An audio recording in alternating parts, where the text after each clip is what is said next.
Tonight, we are going back to the beginning.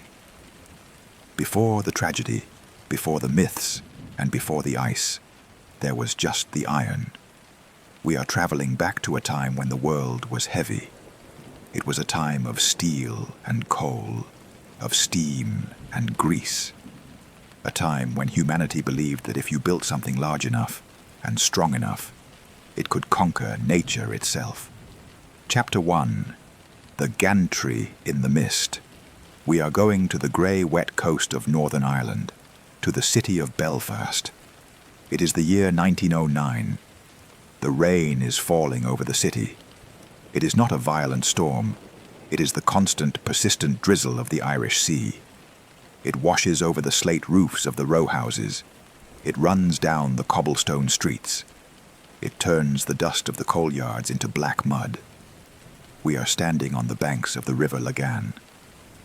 Rising out of the mist, towering over the low brick buildings of the city, is a structure of immense size.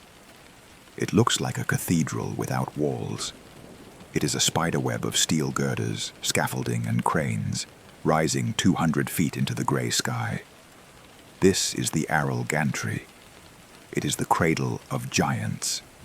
It was built specifically for this moment. It was built to hold the two largest moving objects ever created by human hands, the Olympic and the Titanic. Let us walk into the shipyard of Harland and Wolff. The ground beneath our feet is a mixture of earth and iron filings. The air smells of wet metal, peat smoke, and the salt of the tidal river. It is early morning. The sun has not yet burned through the fog. The shipyard is waking up. Thousands of men are streaming through the gates. They are the island men. They wear flat caps and heavy wool coats. They walk in a steady stream, a river of labor flowing toward the steel. They are not rushing. They move with the deliberate pace of men who know they have a long day ahead. They carry their lunch in tin boxes. They carry the tools of their trade, hammers, calipers, tongs. They climb the gantry. They ascend the wooden ladders, disappearing into the fog high above the ground. Below them, on the ground, lies the beginning, the keel. Every ship begins with a spine, a single central line that runs from the bow to the stern. It is the backbone of the beast. The keel of ship number 401, the Titanic, is laid on a series of massive wooden blocks, keel blocks. They are made of oak and elm, stacked waist-high. They are arranged in a perfect line, sloping gently down toward the water. The keel itself is a flat bar of steel. It is 3 inches thick. It feels cold and solid to the touch. It is the anchor point for everything that will follow. From this spine, the ribs begin to grow. These are the frames, curved beams of steel that define the shape of the hull. Watch them rise. Steam cranes, perched high on the gantry, lower the frames into place. They move slowly. The chains rattle softly as the steel descends. The frames are bolted to the keel. They curve upward and outward, creating a vast, hollow belly. Standing inside this skeleton, looking up, you feel small. The ribs rise 60 feet above you. They cut the sky into geometric shapes. It looks like the rib cage of a whale made of metal resting on the shore. The scale is hard to comprehend. The structure is so large that it has its own weather. Clouds of steam and smoke drift between the frames. The wind whistles through the gaps. As the months pass, the skeleton is covered. This is the phase of the plating. The skin. The Titanic was not built of a single piece of metal. It was a patchwork. 2,000 steel plates. Each plate is massive, 30 feet long, 6 feet wide, weighing 3 tons. They are lifted into position. They are overlapped, like the shingles on a roof or the scales on a fish. This is called clinker-style plating. It creates a watertight seal. But the plates are not welded. Welding is a new, untrusted technology. The plates are sewn together. They are sewn with rivets. This is the heartbeat of the construction, the rhythm of the shipyard. Let us look closely at a single rivet. It is a cylinder of iron, about 3 inches long, with a mushroom-shaped head on one side. To connect 2 massive steel plates, you have to punch holes through them. You line the holes up perfectly. And then, the riveting squad goes to work. There are 4 men in a squad. They work with the precision of a clock. First, the heater boy. He stands by a small portable forge, a bucket of hot coals. He uses a pair of long tongs to bury the rivets in the fire. He watches the color. He waits until the rivet glows a bright, cherry red. It must be soft, almost plastic, but not melting. When it is ready, he pulls it out. He turns to the ship. Standing on a wooden platform, high above the ground, is the catcher. He holds a tin bucket or a leather glove. The heater boy throws the red-hot rivet. It arcs through the air, a streak of orange fire against the gray sky. The catcher catches it. Thump. He picks it up with his tongs. He jams the glowing rivet into the hole in the steel plates. On the other side of the wall stands the holder-up.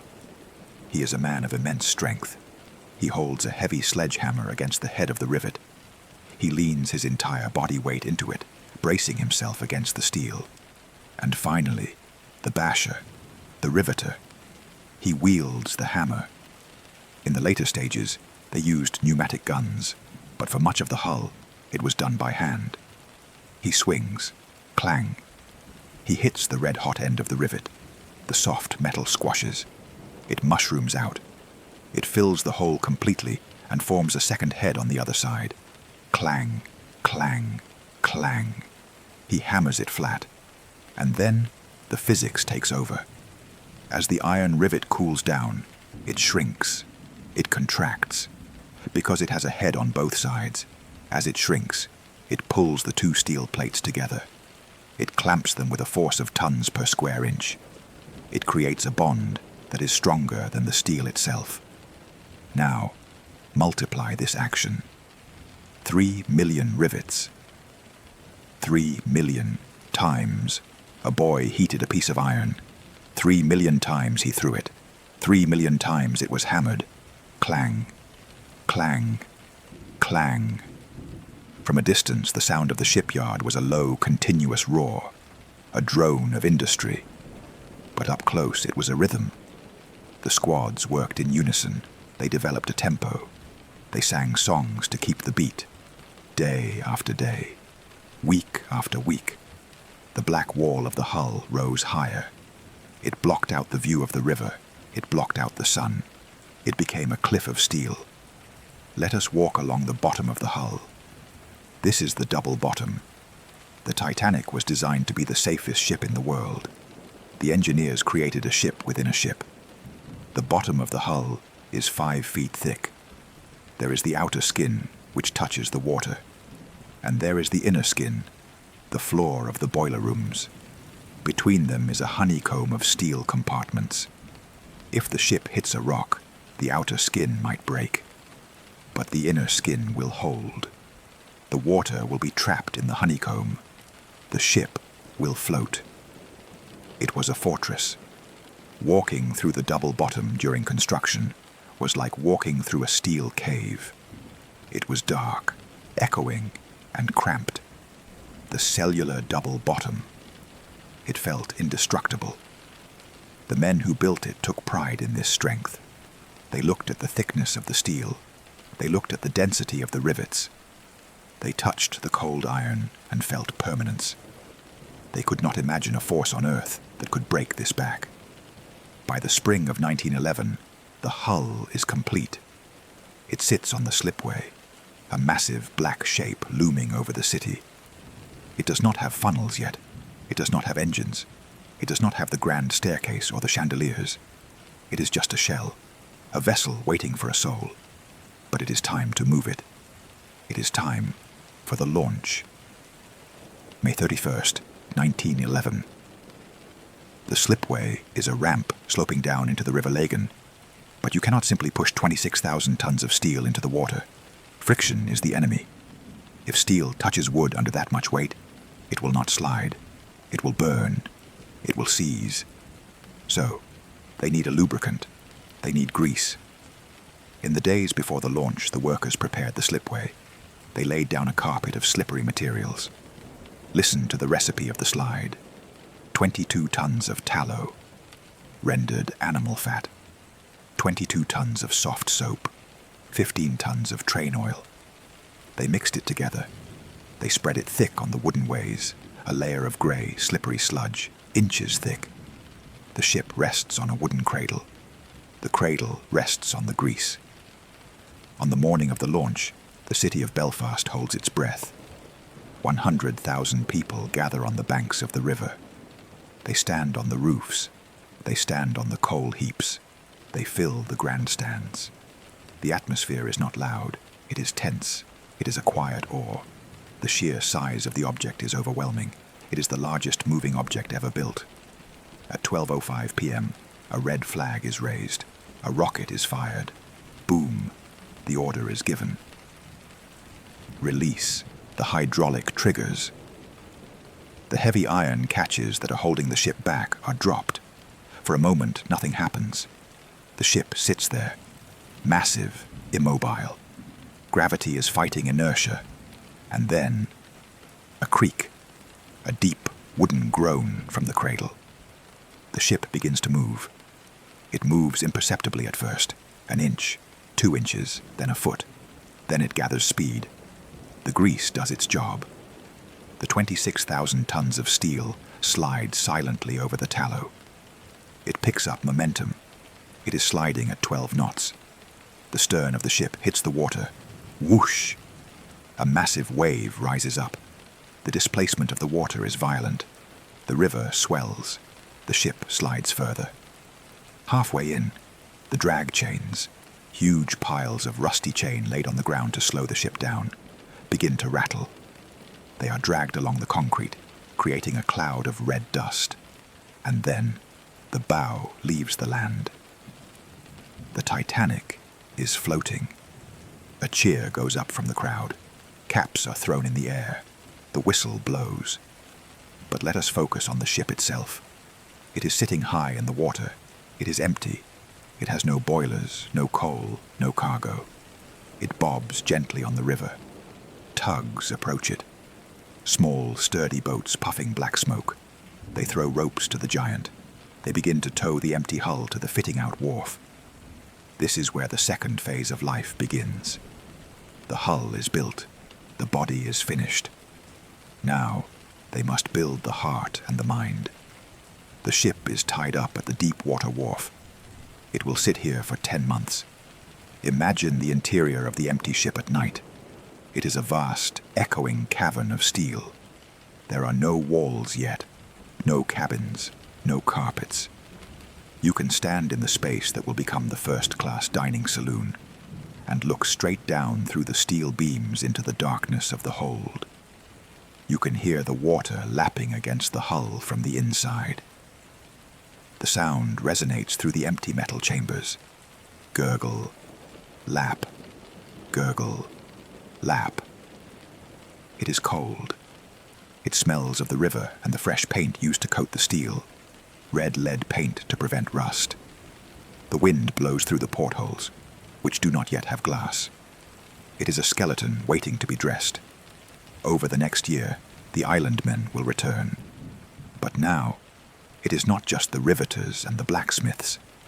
Now come the artisans, the carpenters, the cabinet makers, the electricians, the plumbers, the tilers, the upholsterers. They bring the wood, oak, mahogany, sycamore, walnut. They bring the glass, leaded crystal, stained glass, mirrors. They bring the velvet and the silk. They are going to turn this fortress of iron into a palace. But for tonight, let us stay with the iron. Let us appreciate the raw strength of the structure before it is covered up by the luxury. Think of the frames, the ribs of the ship, standing in the darkness, holding the shape.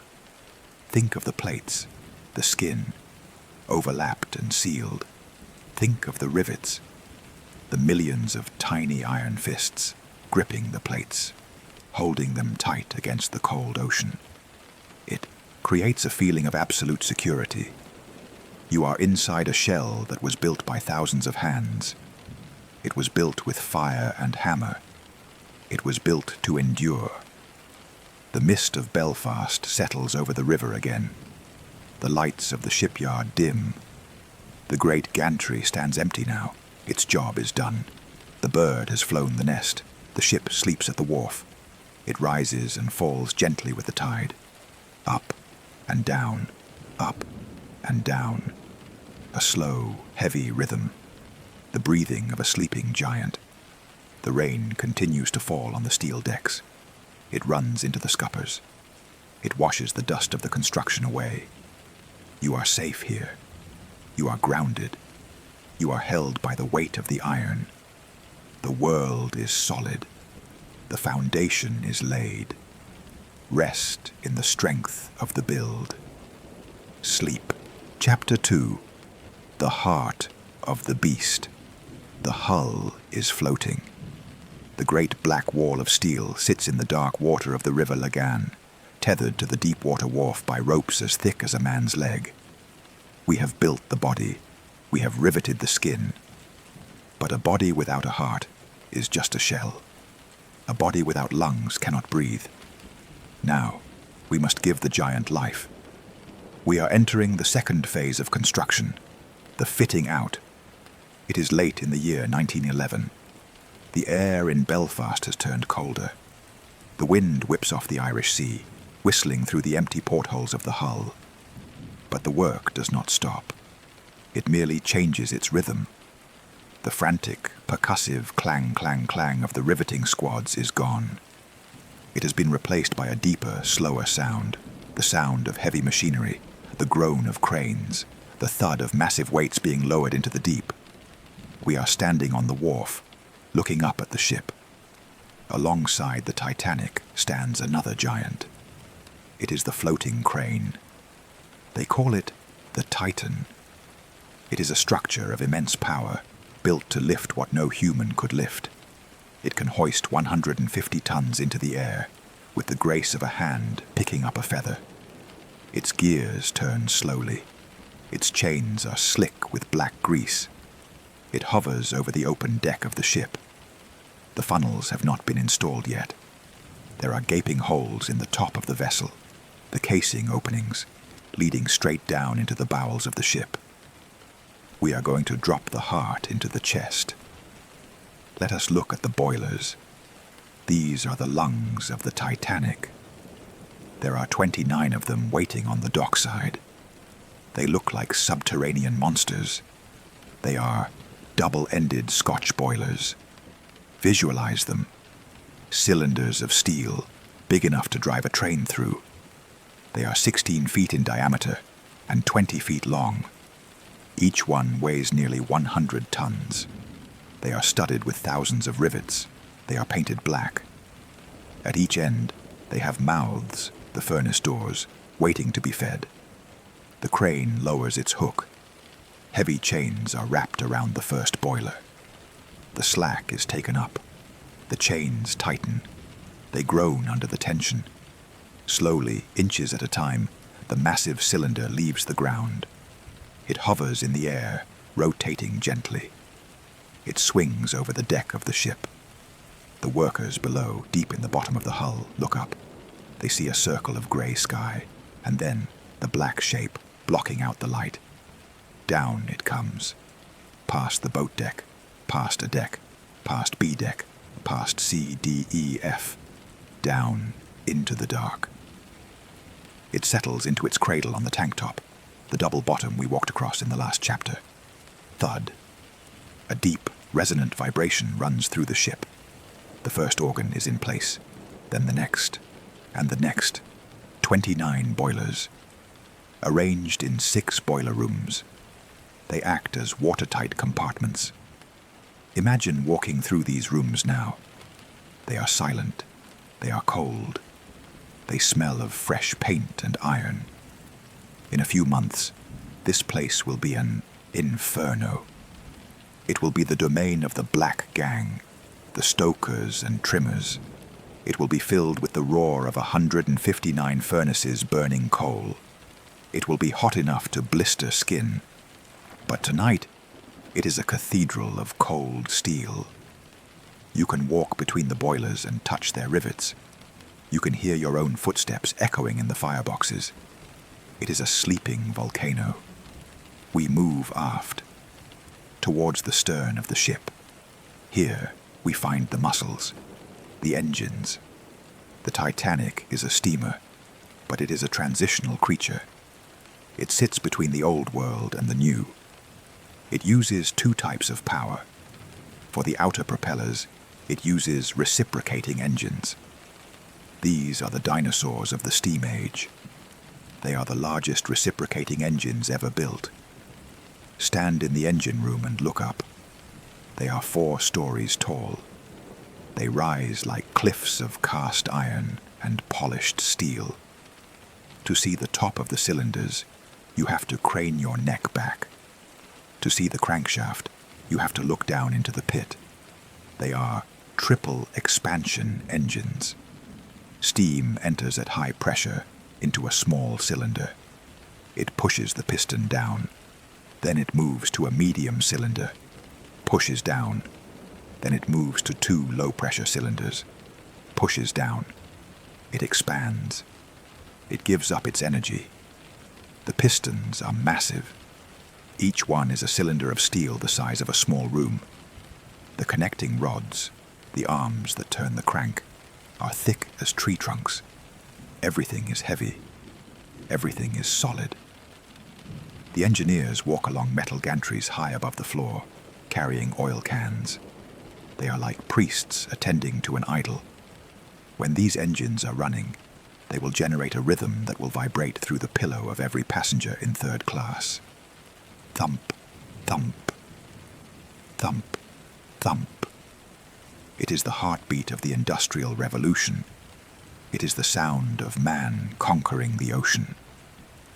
But behind these dinosaurs sits the future, the turbine. For the center propeller, the engineers installed a Parsons low-pressure turbine. It looks different. It does not have pistons that go up and down. It is a casing, shaped like a giant snail shell or a long barrel. Inside, there are thousands of blades, tiny curved blades set on a rotor. The steam, having done its work in the reciprocating engines, is exhausted. It is weak, but it still has a little breath left. It flows into the turbine. It spins the blades. Whir. It creates a different kind of power. Smooth, rotational, silent. It was the perfect marriage. The brute force of the pistons for maneuvering, and the efficiency of the turbine for cruising speed. The machinery is lowered in, piece by piece. The crankshafts, the bed plates, the condensers, the pumps. The engine room becomes a dense forest of metal. Pipes snake along the ceiling, copper pipes for steam, iron pipes for water. They twist and turn, creating a canopy of plumbing. It is a labyrinth. And now, we must go underneath. To fit the propellers, the ship must be dry. We travel to the Thompson Graving dock. It is a massive hole in the ground, lined with stepped concrete sides. It is the bathtub for the giant. The Titanic is floated in. The caisson, the gate, is closed. The pumps are turned on. The water drains away.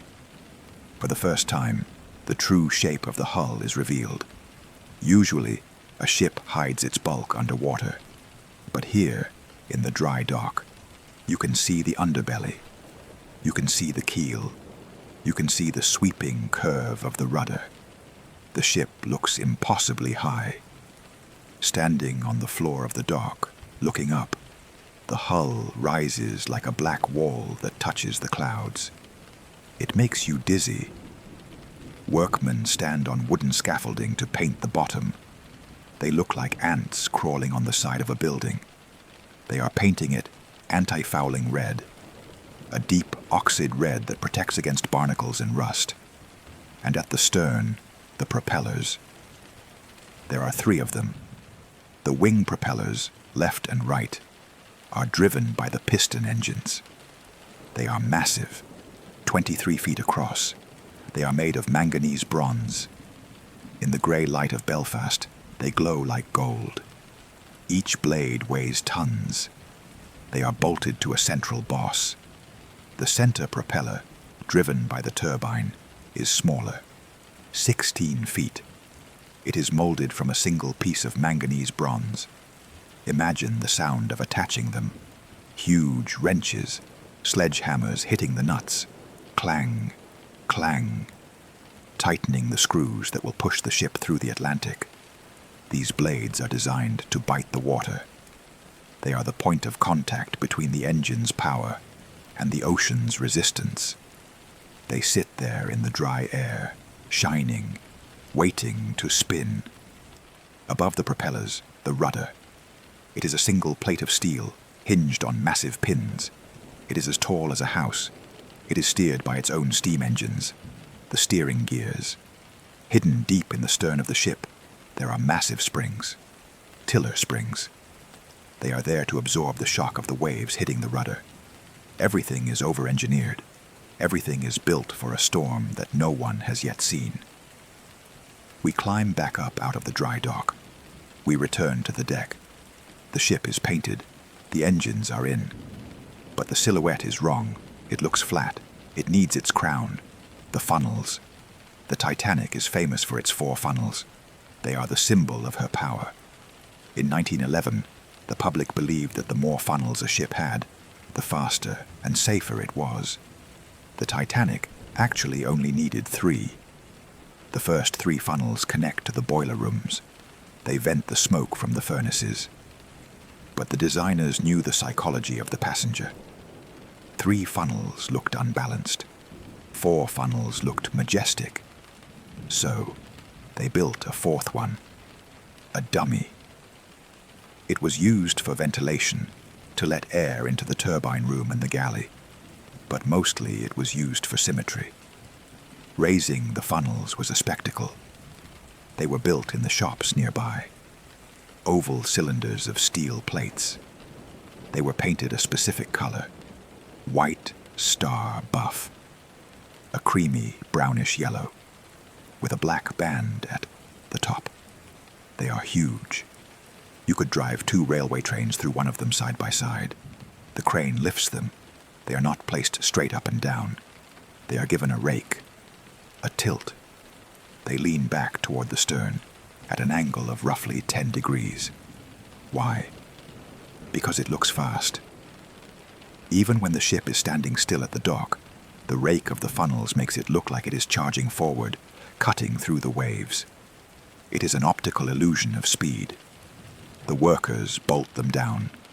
They attach the stay wires, thick steel cables that anchor the funnels to the deck. Now, the silhouette is complete. The ship looks like the Titanic.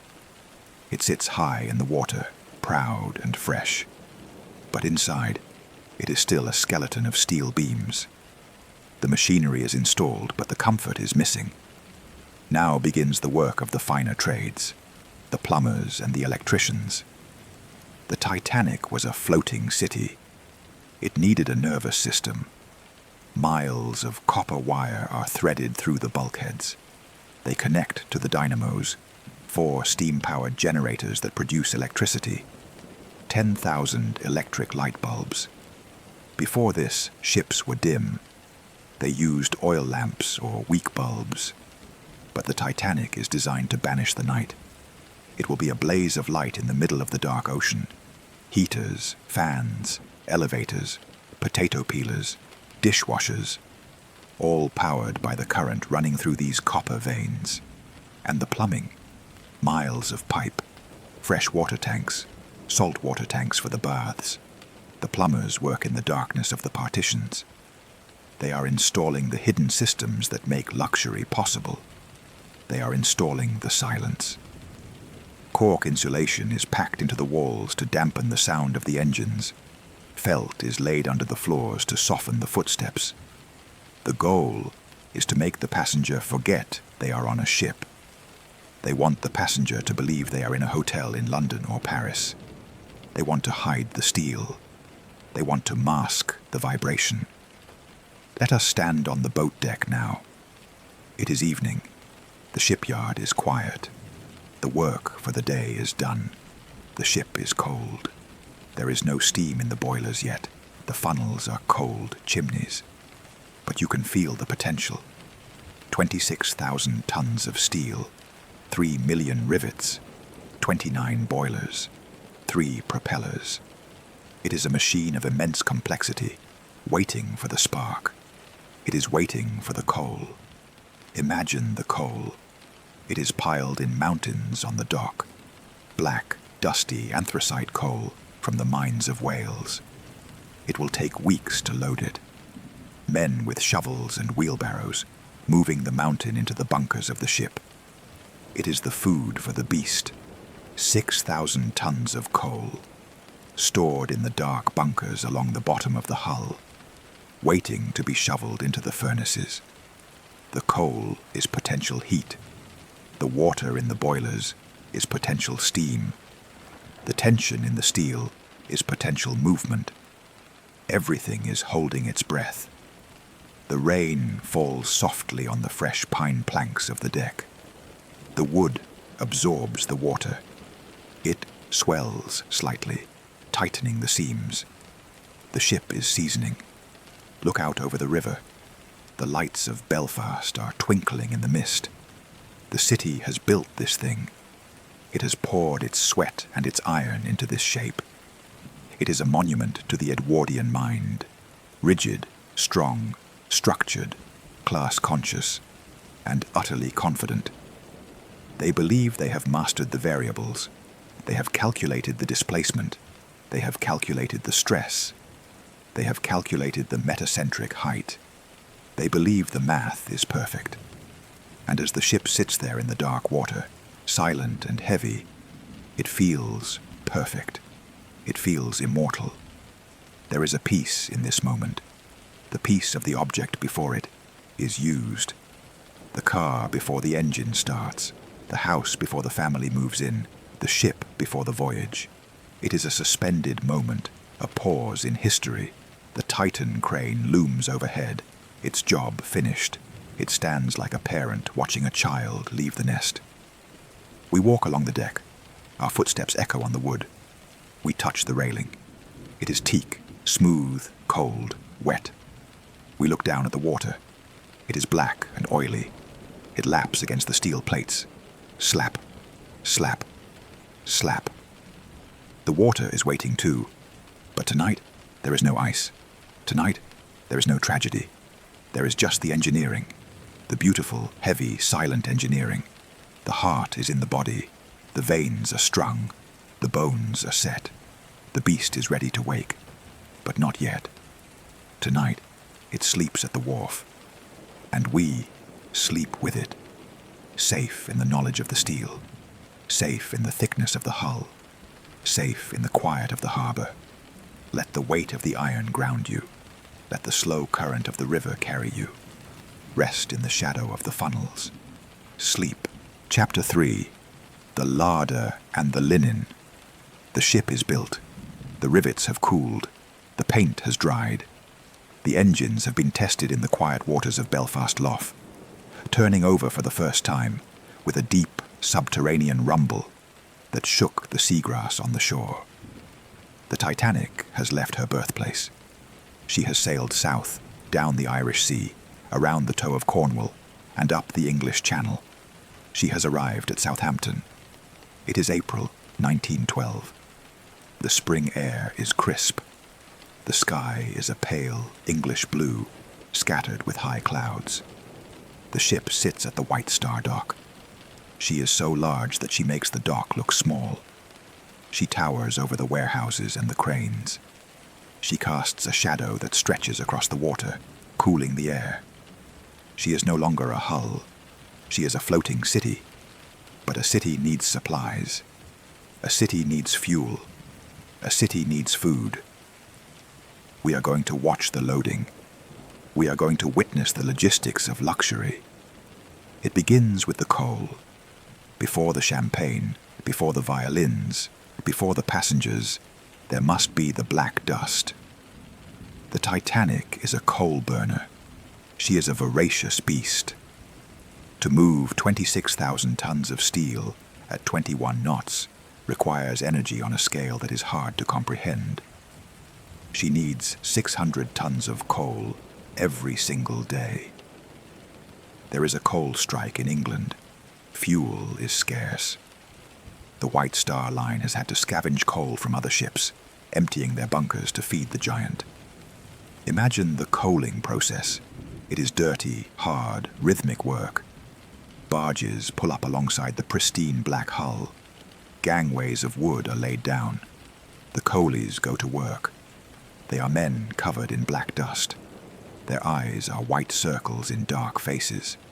They carry sacks, or they use wheelbarrows, scrape, lift, dump. They pour the coal into the side ports of the ship. It rattles down chutes, deep into the belly of the vessel, into the bunkers that line the boiler rooms. Rattle, hiss, thud.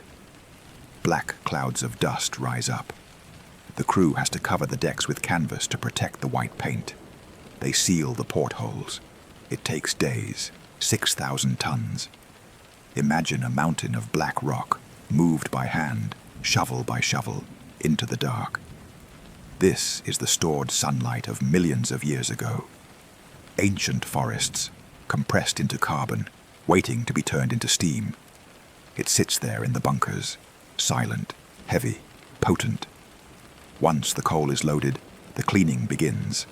The decks are scrubbed, the canvas is removed, the ship is washed down. And then, the provisions. The Titanic is not just a vehicle, it is a hotel. It is a restaurant. It is a cafe. The train cars roll up to the dockside. The doors slide open. The loading of the larder is a study in abundance. It is a list of plenty. Let us read the manifest of the food. Let the numbers wash over you. To feed the passengers and crew for a week, the ship carries 75,000 pounds of fresh meat, beef, mutton, pork, veal, 11,000 pounds of fresh fish, salmon, turbot, sole, herring, 4,000 pounds of salted bacon and ham, 40,000 fresh eggs. Imagine the crates. Row upon row of fragile white shells, packed in straw. 2,500 pounds of sausages, 1,000 sweetbreads. And the vegetables, the earth's bounty, 40 tons of potatoes, stored in cool, dark lockers in the depths of the ship. The smell of damp earth, 3,500 pounds of onions, 800 bundles of asparagus, 36,000 oranges, 16,000 lemons. The list goes on. It is endless. 1,500 gallons of fresh milk, 600 gallons of condensed milk, 1,200 quarts of ice cream. It is a pyramid of food. The crates are lifted by nets. Creak, whoosh, thud. They disappear into the provision ports. They are carried to the galleys. They are stored in the giant refrigerators.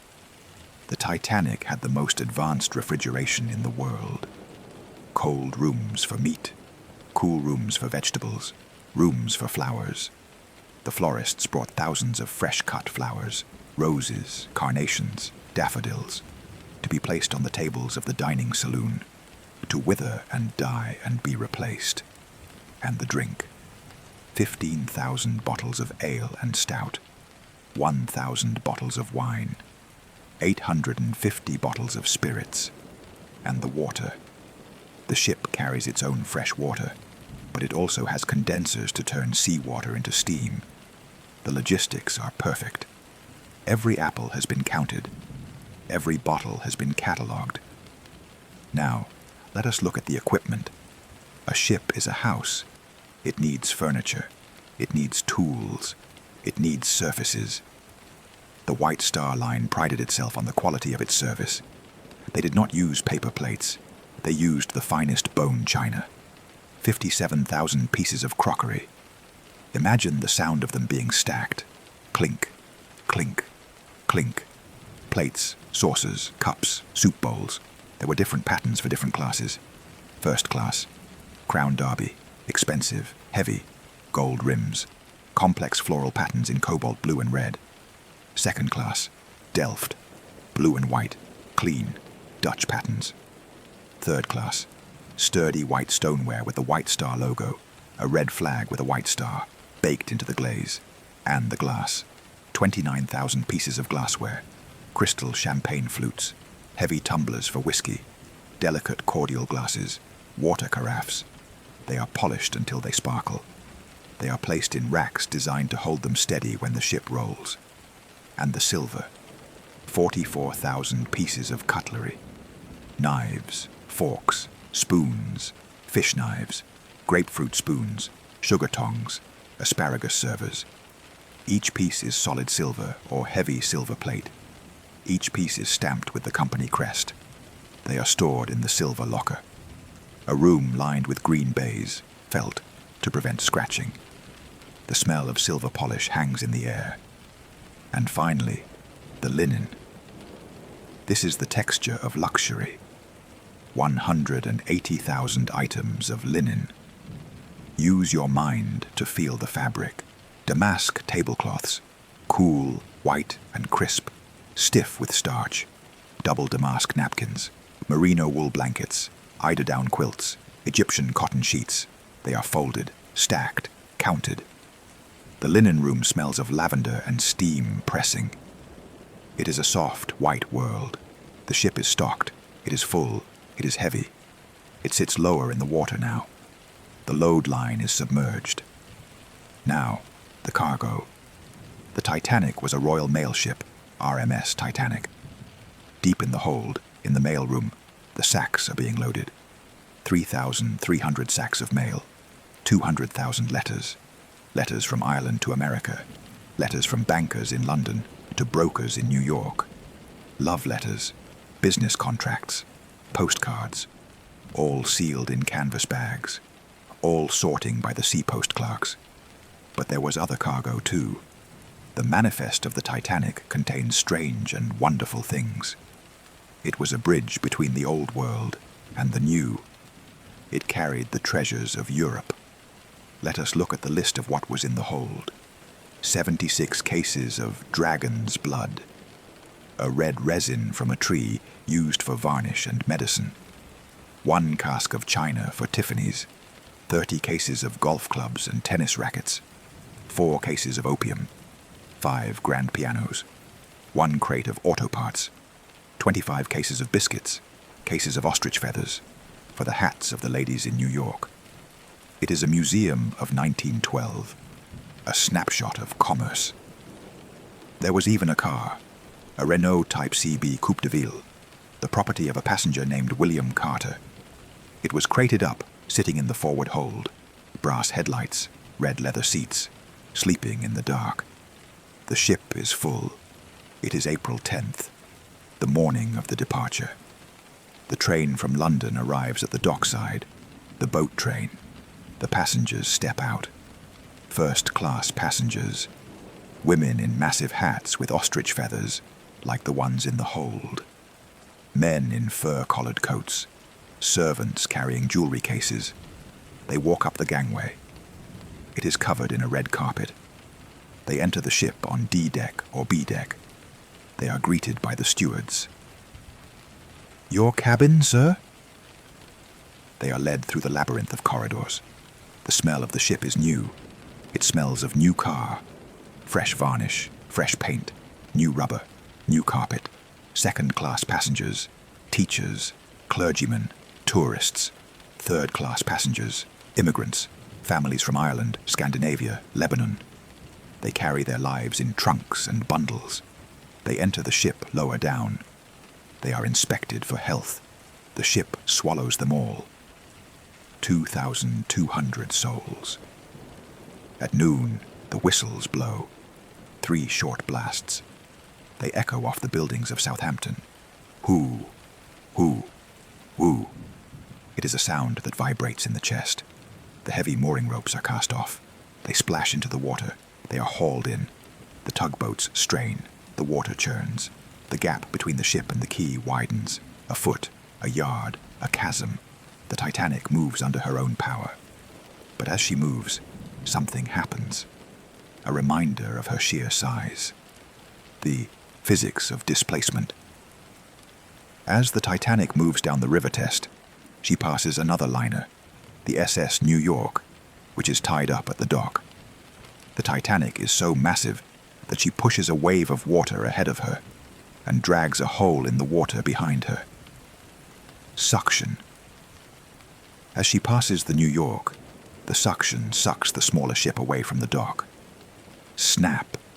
The 6 heavy mooring ropes of the New York snap like thread. They sound like gunshots. The stern of the New York swings out. It drifts toward the Titanic. It is moving to collide. The crowd on the dock gasps. Captain Smith on the bridge of the Titanic sees it. He reacts instantly. Stop engines. Full astern. The propeller wash from the Titanic pushes the New York away. They miss by 4 feet. 4 feet of water between 2 steel hulls. It is a slow motion near miss. It is a warning from physics. Be careful. This ship is too big for the harbor. It creates its own currents. The danger passes. The tugs get the New York under control. The Titanic resumes her journey. She steams out of the harbor. She passes the Isle of Wight. She enters the English Channel. The water turns from the brown of the river to the green of the channel. She stops at Cherbourg, France. It is evening. The sun is setting. The ship anchors offshore. She is too big to enter the port. Tenders, small ferries, bring out the rich Americans who have been wintering in Europe. The Astors, the Guggenheims, the unsinkable Molly Brown. They board. The luggage is loaded. She stops at Queenstown, Ireland. The next morning, the last stop. More mail is loaded. The last immigrants board. A bagpiper plays on the tender. And then she turns west. She passes the old head of Kinsale. The last piece of land. The last lighthouse. She heads into the open Atlantic. The Great Circle route. Now she is alone. The land drops below the horizon. There is only the circle of the sea and the dome of the sky. The engines are brought up to speed. Revolutions per minute, 70. Speed, 21 knots. The rhythm establishes itself. Thump, thump, thump, thump. It is a steady, reassuring vibration. It travels through the steel frames.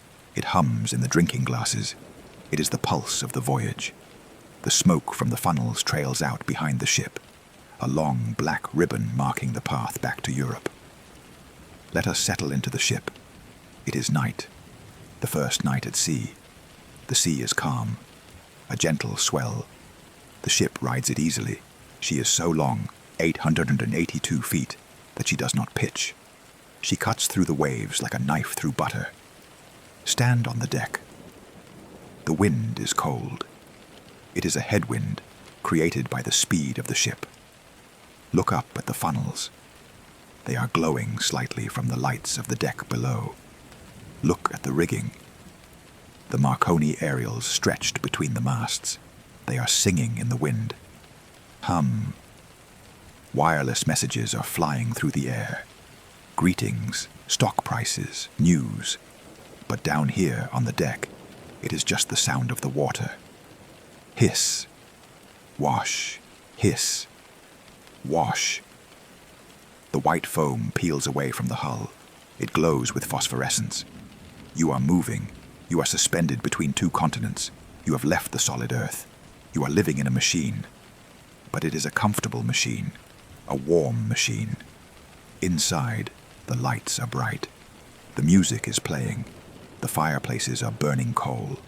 The provision rooms are full. The coal bunkers are full. The linen lockers are full. There is nothing to worry about. The captain is on the bridge. The lookout is in the crow's nest. The engineer is at the throttle. The system is working. You can go to your cabin. You can open the door. The bed is turned down. The sheet is white. The pillow is soft. The vibration of the engines is a massage for your back. You are safe in the belly of the Leviathan. The Atlantic is vast, but the ship is strong. Let the rhythm take you. Thump, thump, thump, thump. Forward, always forward. Into the west, into the night. Rest, sleep.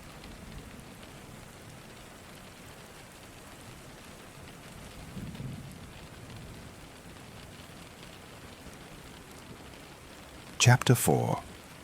The Grand Staircase and the Silent City. The coast of Ireland has faded. The last lighthouse, the Fastnet Rock, has dipped below the horizon behind us. We are no longer in the territory of the land. We are in the territory of the deep. We are in the middle of the North Atlantic. It is late at night, perhaps 2 or 3 in the morning.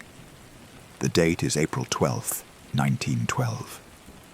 Outside on the open decks, the wind is whistling through the rigging. The air is freezing, dropping below the freezing point of water. The ocean is black and vast, stretching out for 1,000 miles in every direction. But we are not outside. We are inside. We have stepped through the heavy teak doors of the boat deck entrance. We have closed them against the wind. The roar of the ocean is cut off instantly. We are inside the bubble. The air here is warm. It is heated by electric fans pushing air over steam coils. It is still.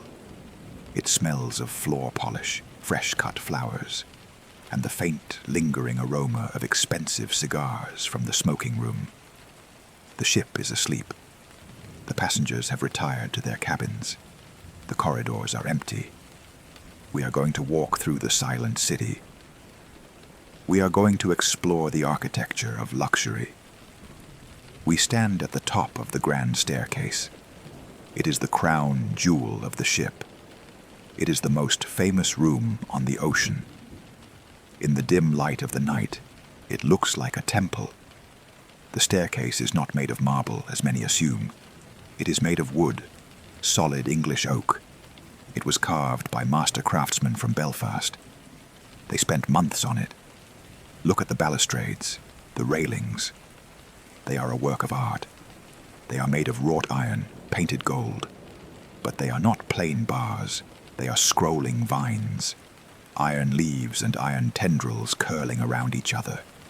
And nestled in the iron vines are flowers, bronze flowers, ornaments of gold. The handrail is polished oak. It is smooth and cool to the touch. We place a hand on the rail. We begin to descend. The stairs are wide.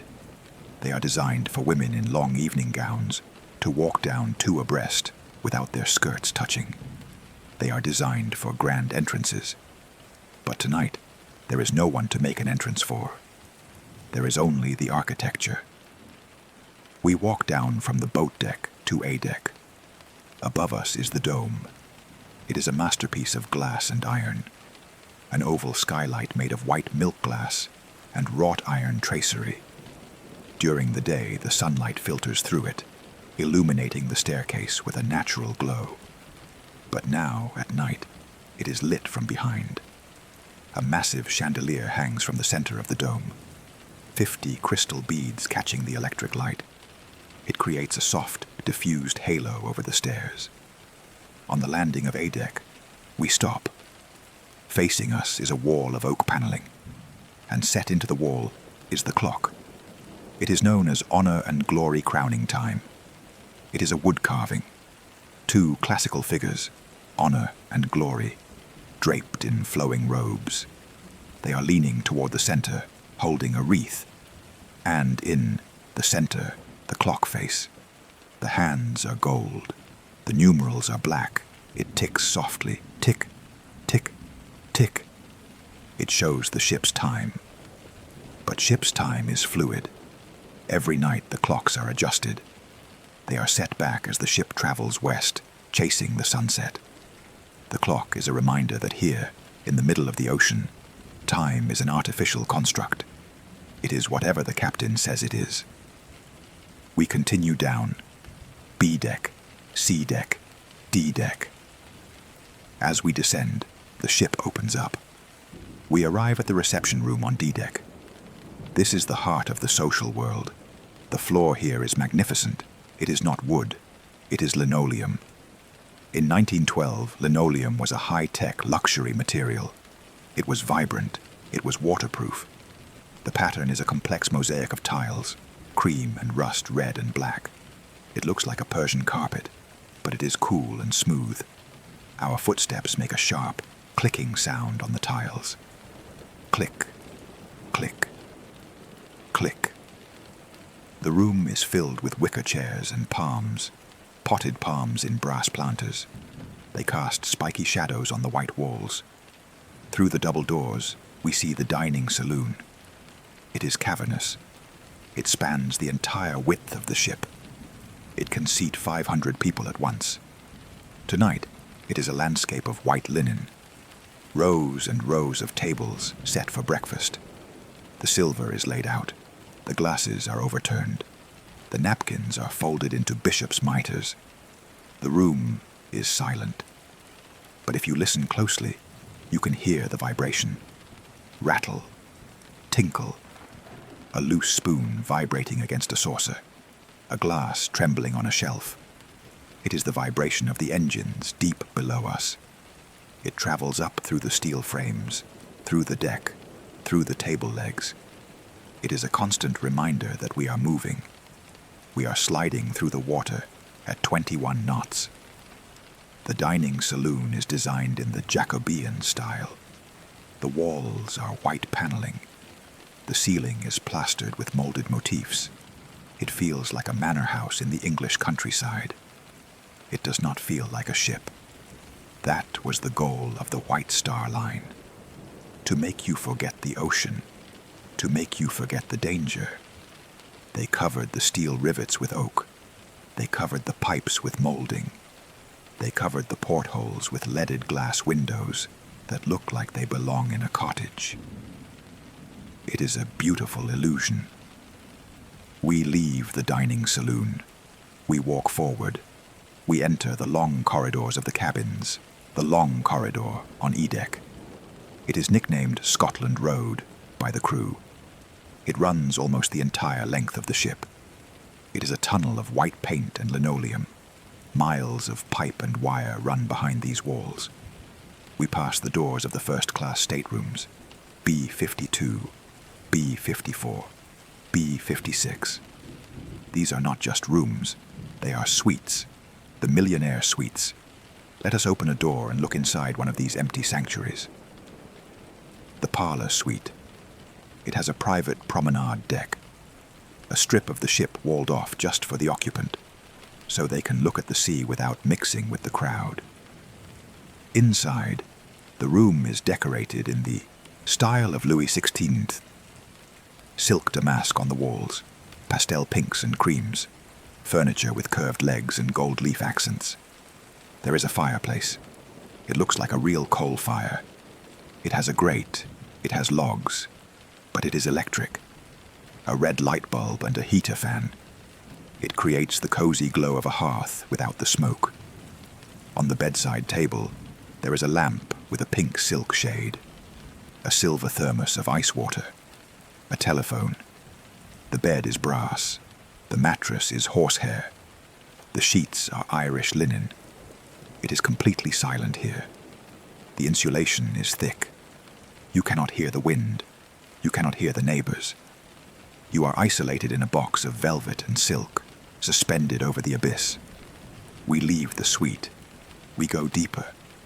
We want to see the amenities, the things that made the Titanic legendary. We travel down to F deck. The air gets warmer, more humid. We smell chlorine and heated seawater. We are at the swimming bath. This was a novelty.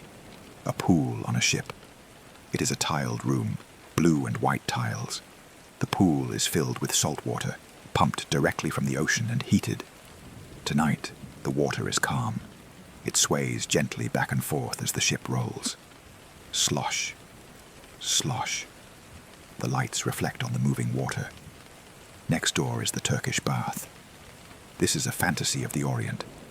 It is decorated with Moorish tiles in intricate geometric patterns, blues and greens and golds. There are teak lounges. There are cooling rooms. There are steam rooms. Imagine the silence here. The drip of condensation, the heavy, humid heat. It feels like a temple in Istanbul, buried deep inside a steel hull in the North Atlantic. And further down, the squash court, a room for playing rackets. It is dark now. The viewing gallery is empty. And the post office. We saw the mail being loaded in Southampton. Now, the clerks are working.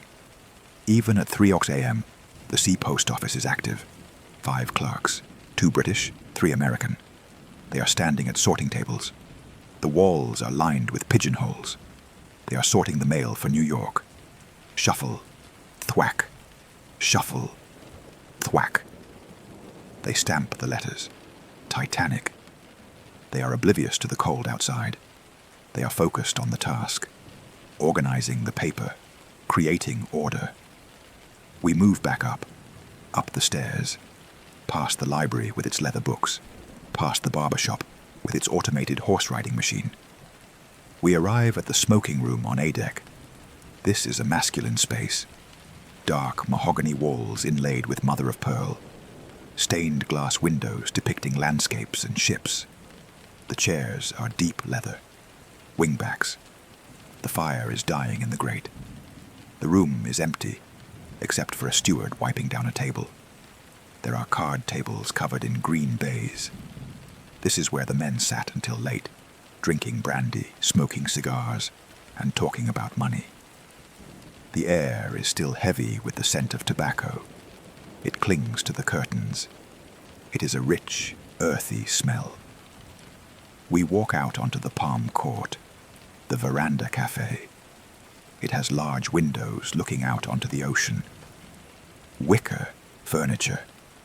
Ivy growing on trellises against the walls. It is meant to look like a garden in France. You can look through the glass at the black night. The glass reflects the interior. You see yourself. You see the wicker chairs.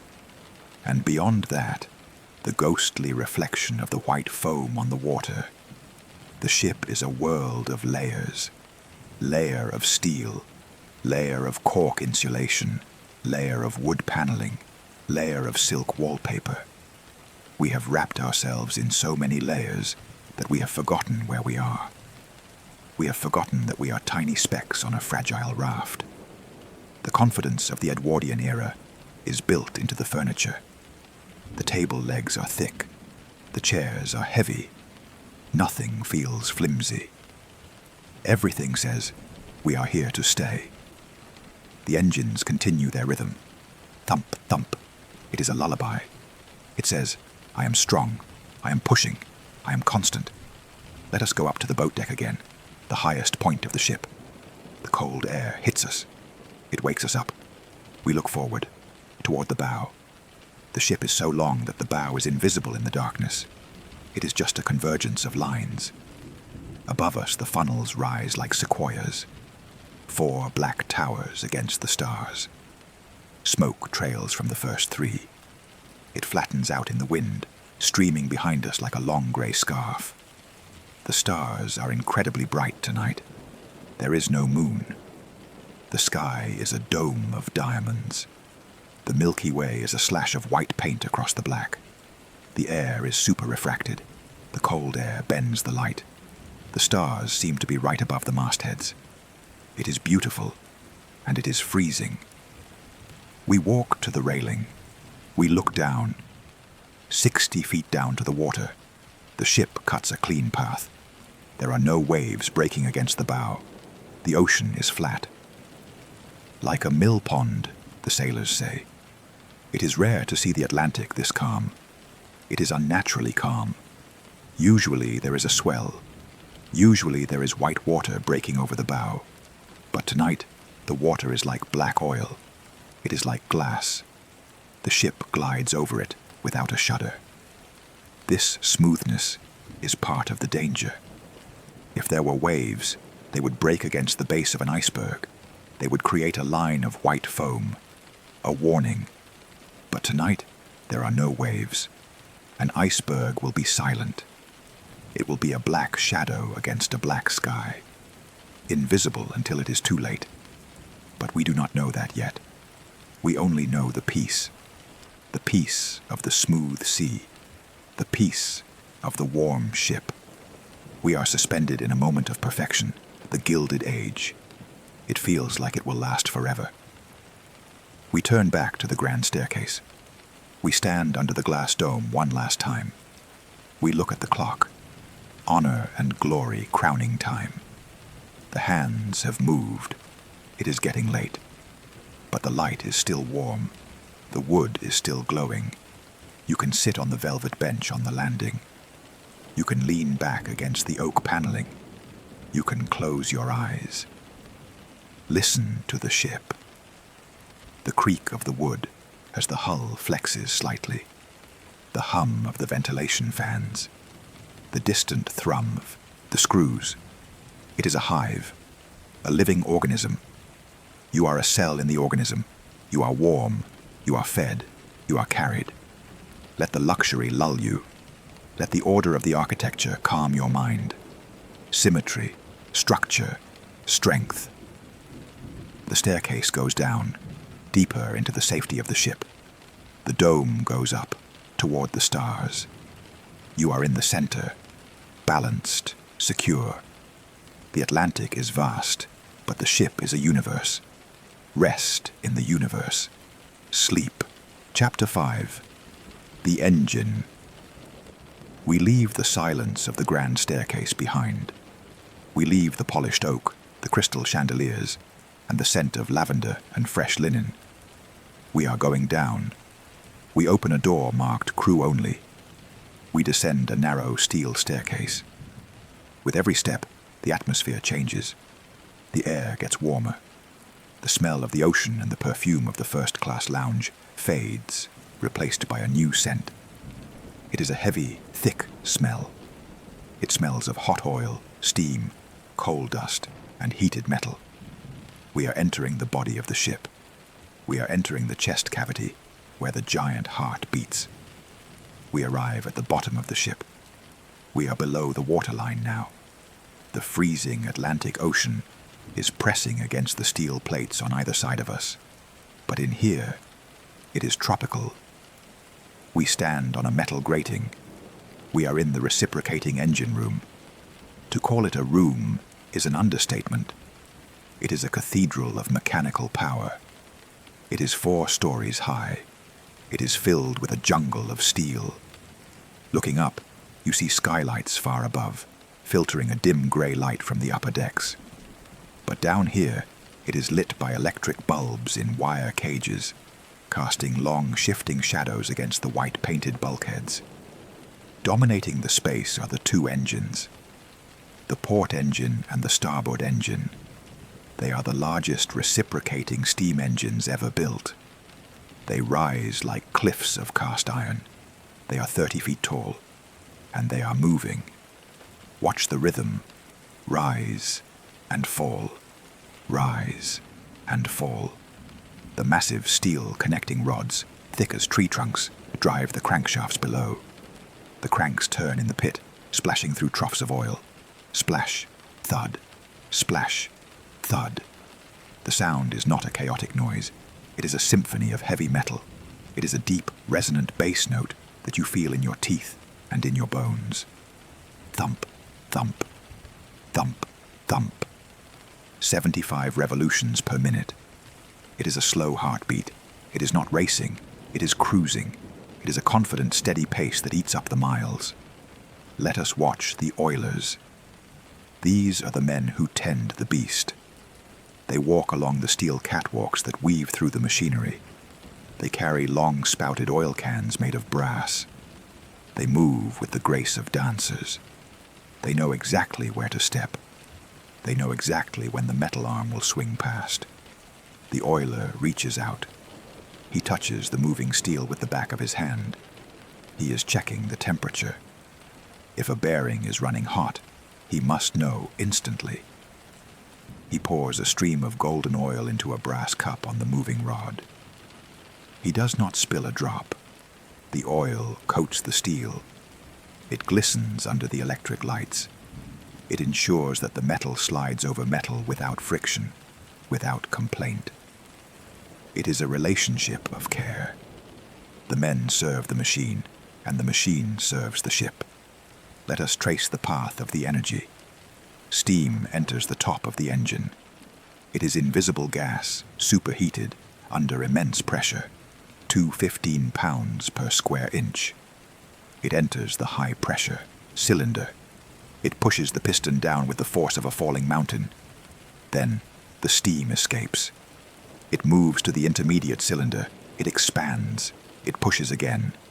Finally, it moves to the two low-pressure cylinders.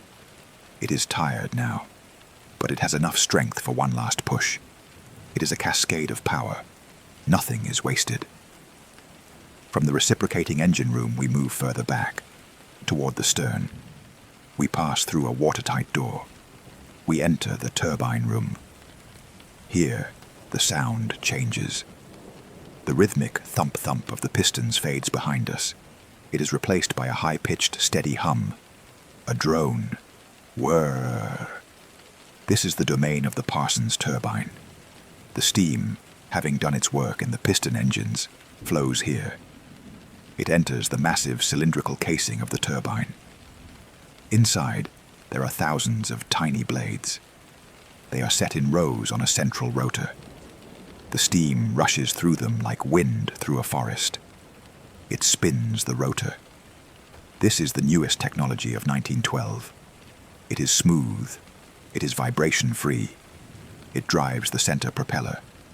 The shaft from the turbine runs along the floor. It is a solid bar of steel, spinning silently in its bearings. It passes through the gland at the back of the ship, the seal that keeps the ocean out. It goes out into the dark water. Imagine the propeller outside, 16 feet across, 4 blades of solid bronze. It is spinning in the black, icy water. It is grabbing the ocean and pushing it backward. It creates a vortex of white foam, the wake, that trails behind the ship for miles. The water resists, but the bronze wins. We turn back. We leave the engines and move forward. We walk along Scotland Road, the long corridor that runs the length of the ship on E-deck. We are heading toward the source of the heat. We are going to the boiler rooms. There are 6 of them. They are separated by watertight bulkheads. We enter boiler room number 6. The heat hits us instantly. It is a dry, intense heat. It smells of sulfur and coal dust. The air is hazy. Coal dust hangs in the light beams like black snow. Looming above us are the faces of the boilers, massive black cylinders. At the bottom of each boiler are the furnaces, 3 doors on each end, glowing orange around the edges. This is the domain of the Black Gang. The firemen and the trimmers, they are the men who feed the fire. Watch them work. It is a hypnotic ritual. A bell rings. Ding. This is the Kilroy indicator, a mechanical timer that tells the fireman when to open the door. It ensures that the fires are fed evenly, so the steam pressure stays constant. The fireman steps forward. He wraps a rag around his hand to protect it from the heat. He pulls the lever. He opens the furnace door. Whoosh! The light is blinding. The interior of the furnace is a white-hot cave of burning carbon. The heat sears the face. The fireman picks up his shovel. He plunges it into the pile of coal at his feet. Scrape. He lifts. He swings. He throws the coal into the mouth of the furnace. He does not just toss it, he places it. He must spread the coal evenly over the grate. He must not smother the fire. He must feed it. Scrape, swing, throw, scrape, swing, throw. He does this 4 times. Then he slams the door shut. Clang. He waits for the next bell. It is a rhythm of survival. Behind the firemen are the trimmers. Their job is to move the coal. The coal is stored in bunkers, tall, vertical rooms on the sides of the ship. The trimmers go inside the bunkers. They stand on top of the shifting mountains of black rock. They shovel the coal down the chutes, so it lands at the feet of the firemen. They are working in total darkness, lit only by the lamps on their caps. They are covered in black dust. Their sweat creates channels of white on their skin. It is a hard life, but there is a pride in it. They are the source of the speed. Without them, the gold-plated elevators would not move. Without them, the lights in the first-class dining saloon would flicker and die. Without them, the ship would drift. They shovel 600 tons of coal a day. Imagine that pile. A mountain of black rock, moved by human muscle, shovel by shovel, into the fire. It turns into heat. The heat turns water into steam. The steam pushes the steel piston. The piston turns the crank. The crank turns the shaft. The shaft turns the propeller. The propeller pushes the ship. It is a chain of energy, from the ancient earth to the modern motion. Let us stand in the center of the boiler room for a moment. Close your eyes and listen to the roar. It is the sound of 159 fires burning at once. A low, continuous rush of air and flame. Roar. It sounds like a storm, but it is a captured storm, a storm inside a steel box. The engineers watch the pressure gauges. The needle sits at 215 psi. It barely moves. It is steady. The water level in the sight glass bobs gently. Everything is under control. The black gang works in shifts. 4 hours on, 8 hours off. When their shift is done, they climb the steel ladders. Up, up, up. Out of the heat, out of the noise. They go to their quarters in the bow. They wash the coal dust from their bodies. They eat. They sleep. They sleep deeply. The sleep of physical exhaustion. The ship carries them. Let us leave the boiler room. We climb back up. We pass through the watertight doors. They are open now. Massive steel plates held up by hydraulic clutches. If there is an emergency, the captain on the bridge can flip a switch. A bell will ring for 10 seconds to warn the men. And then the doors will drop. Thud, sealing the compartments. But tonight, the switch is not flipped. The doors are open. The ship is one long, open corridor of industry. We climb higher. We leave the heat behind. The air gets cooler. The smell of sulfur fades. We emerge onto E-deck, then D-deck. We are back in the passenger world. The contrast is shocking. Down below it was fire and iron and sweat. Up here it is carpet and silence and perfume. The passengers in their cabins do not see the firemen. They do not see the coal. They only feel the result. They feel the warmth coming from the electric heater. They see the light in the lamp. They feel the gentle vibration of the floor. They assume the ship moves by magic. But we know the truth. We have seen the heart. We know that deep down in the dark, the giant pistons are rising and falling. Rise and fall. Rise and fall. It is a comforting knowledge to know that the machine is working. You are lying in your bed in the first-class cabin. You can feel the rhythm. It is subtle. It is like a cat purring against your back. It is a constant, low-frequency hum. It masks the sound of the wind outside. It masks the creaking of the wood. It tells you that the ship is alive. It tells you that the ship is strong. You visualize the propeller turning in the dark water, round and round, screwing through the ocean. Each turn pushes you 20 feet closer to New York. 20 feet, 20 feet, 20 feet. It is hypnotic. You match your breathing to the engine. In, rise, out, fall. The ship is a cradle. It rocks you gently from side to side. The Atlantic is smooth tonight, the mill pond sea. The engines do not have to fight the waves. They are running effortlessly. The smoke from the funnels drifts away, carrying the memory of the coal into the stars. The stokers are shoveling in the rhythm of a slow dance. The oilers are touching the steel with the tenderness of a doctor. The engineers are watching the dials with the calmness of a monk. The system is perfect. The loop is closed. You are part of the system. You are the cargo. You are the passenger. You are being carried by fire and water. There is nothing you need to do. The engine will not stop. The heart will not fail. Not tonight. Tonight, the rhythm is unbroken. Let the vibration sink into your muscles. Let it loosen the tension in your back. Heavy, warm, steady. The ship moves through the void. A point of light and heat in the empty ocean. You are safe in the light. Rest in the momentum. Sleep. Chapter 6. The Glassy Sea. The engines are humming deep beneath our feet. The heat of the boiler rooms is sealed away behind steel bulkheads. We rise up through the layers of the ship, leaving the noise of the industry behind, and step out onto the open deck.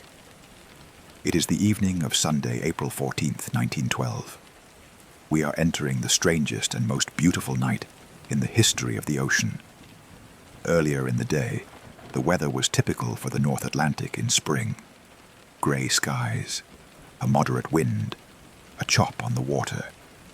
But as the afternoon faded into twilight, something changed. The wind died. It did not just slow down, it vanished. The flags on the mast stopped fluttering and hung limp. The smoke from the funnels rose straight up into the air before flattening out in the ship's own slipstream. And the temperature dropped. It plummeted. At 7 p.m., it was 43 degrees Fahrenheit. By 9 p.m., it was 33 degrees. By 10 p.m., it was freezing. We walk along the boat deck. The air is sharp. It bites the inside of your nose.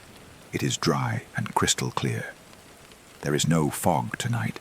There is no mist. The visibility is perfect, yet there is nothing to see.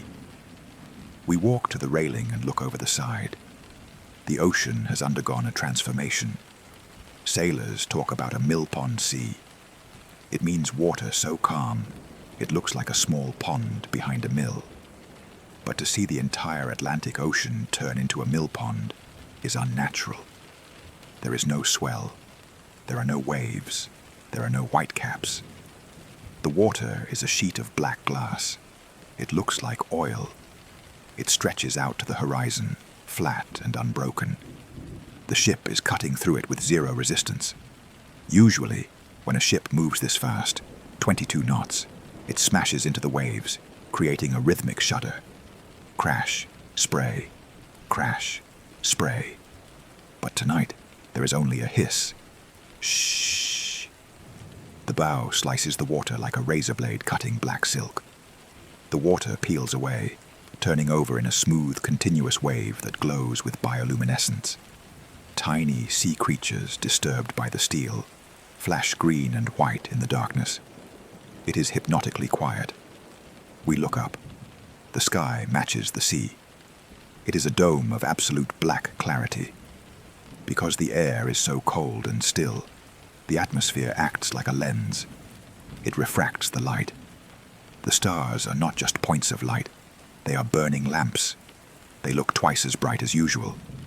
They look close enough to touch. You can see the constellations perfectly. Orion, the Plough, the Pleiades. And hanging low on the horizon, the stars are so bright that they reflect in the glassy water. It creates a sphere of stars. Stars above, stars below. The ship is floating in the center of a galaxy. The horizon line, the border between sea and sky, has vanished. It is difficult to tell where the water ends and the night begins. It is a void, a beautiful, freezing void. Let us walk toward the bridge. The officers are on duty.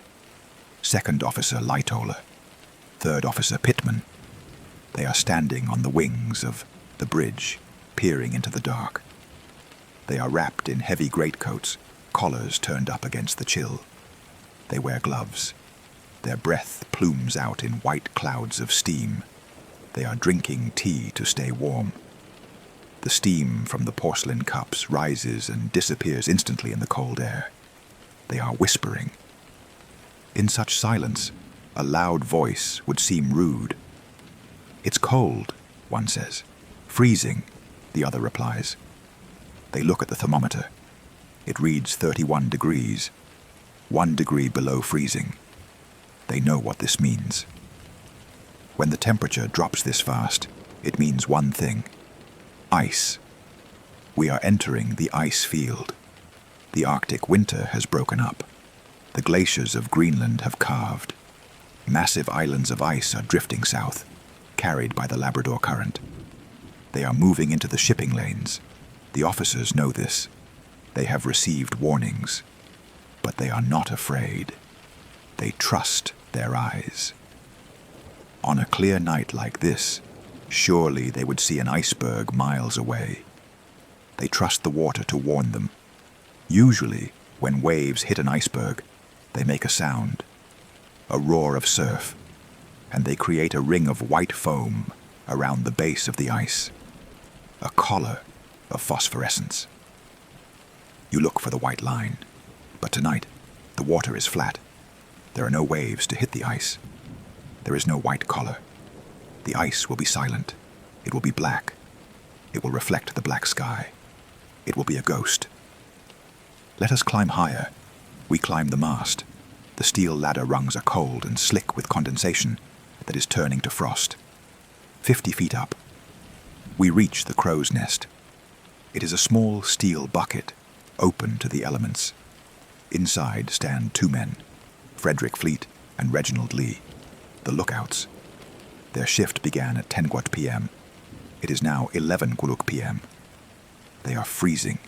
The wind created by the ship's speed, 25 miles per hour, is hitting them directly in the face.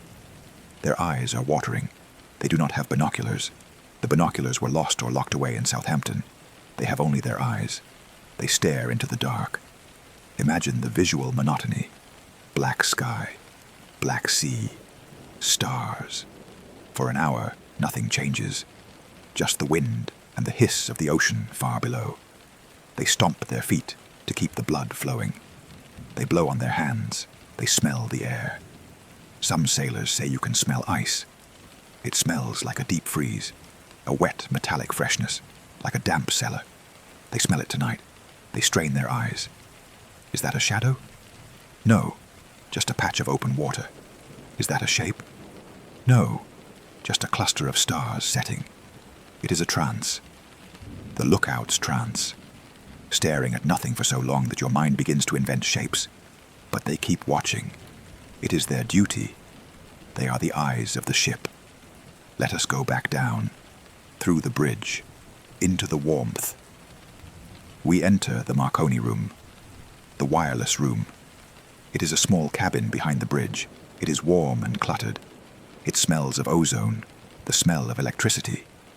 The operators are Jack Phillips and Harold Bride. They are young men. They are tired. The wireless set has been broken for a day, and they spent hours fixing it. Now, they are catching up on the backlog of passenger messages. Listen to the sound of the room. The equipment is loud. This is not a silent digital radio. This is a spark gap transmitter. When they press the key, a spark jumps across a gap. A bolt of blue lightning inside a box. Crack, crack, crack. It sounds like a whip. It is deafeningly loud. Phillips is wearing headphones. He is listening to the static of the Atlantic. The airwaves are busy tonight. Other ships are talking. The Californian, the Baltic, the America. They are sending messages. Ice warnings. We are stopped and surrounded by ice, the Californian taps out. Phillips is busy. He is sending stock quotes for a banker in first class. He is sending love letters. Dit. He acknowledges the ice warning. But he does not run to the bridge. He puts it under a paperweight. He is overworked. The rhythm of the Morse code is fast. It is a language of dots and dashes, a binary song flying through the ether at the speed of light. It connects the isolated ship to the world. But inside the room, it is cozy. The lights are yellow. The heat from the equipment warms the air. We leave the spark room. We go deeper into the ship. It is 11:30 p.m. Most of the passengers are asleep. The public rooms are deserted. The stewards have tidied up. The ashtrays are clean. The chairs are aligned. We walk down the corridor of first class. The silence is profound. The thick carpets absorb every sound. The cork insulation in the walls blocks the engine noise. We can hear the faint sounds of settling, the groan of wood paneling as the ship flexes, the tick of a travel clock on a bedside table, the breathing of 2,000 people. Let us enter a cabin on sea deck. A passenger is reading in bed. A bedside lamp casts a circle of light on the page. The room is warm. An electric heater glows in the corner. On the table, a glass of water stands next to a silver watch. Watch the water in the glass. It is trembling. Ripple. Ripple. It is the vibration of the propellers. The passenger reaches out and turns off the light. Click. The room is dark. They pull the eider-down quilt up to their chin. They feel safe. Why shouldn't they? They are on the largest, strongest, most luxurious object ever built by man. They have been told it is unsinkable. The word unsinkable acts like a spell. It removes fear. They close their eyes. They think about New York. They will arrive on Wednesday morning. They think about the Statue of Liberty. They think about the hotel they will stay in. The future seems fixed. It seems certain. The ship rushes on. 22 knots, 40 feet every second. We drift through the walls. We go down to third class, the steerage. Here, the vibration is stronger. The cabins are smaller, 4 bunks to a room. But it is still comfortable, cleaner than the tenements many of them came from. A mother tucks a blanket around her child. She whispers a prayer in Irish or Swedish or Italian. The dreams here are different. They are dreams of a new life, dreams of land, dreams of work. The ship is a bridge of hope. It carries them through the dark. We go down further, to the mailroom. The clerks are celebrating. It is the postmaster's birthday. They have paused their sorting. They are drinking a toast. The mailbags are stacked high around them, walls of canvas. We go down further, to the boiler rooms. The change of watch was at 8:01 p.m. The men are deep in their rhythm. Shovel, throw, slam. The furnaces are roaring. The pressure is holding steady. Keep her full, the engineer ordered. We want a good run tomorrow. They are burning the coal to make the speed. They do not know about the ice. They only know the heat. They are sweating. They are singing. They are the engine of the tragedy. But they are innocent. We float back up through the decks, up to the bow. We stand on the forecastle deck, the very front of the ship. This is the eyes of the ship. The wind here is fierce. It pushes against your chest. You are leaning over the prow, looking down at the stem bar, the sharp steel edge that cuts the water. This is the point of contact. This is where the future becomes the past. The water rushes toward us. Black, glossy, fast. It splits around the steel. Hiss. And then it is gone, sliding along the hull, becoming the wake. We look ahead. The darkness is absolute. It is a wall of black. We are moving into the unknown at full speed, but it feels peaceful. There is a majesty in this movement. A massive object lit with electricity, sliding silently through a frozen universe. The stars watch. The ocean waits. 11:35 p.m. 5 minutes to go. But we do not count the minutes, we just feel the suspension.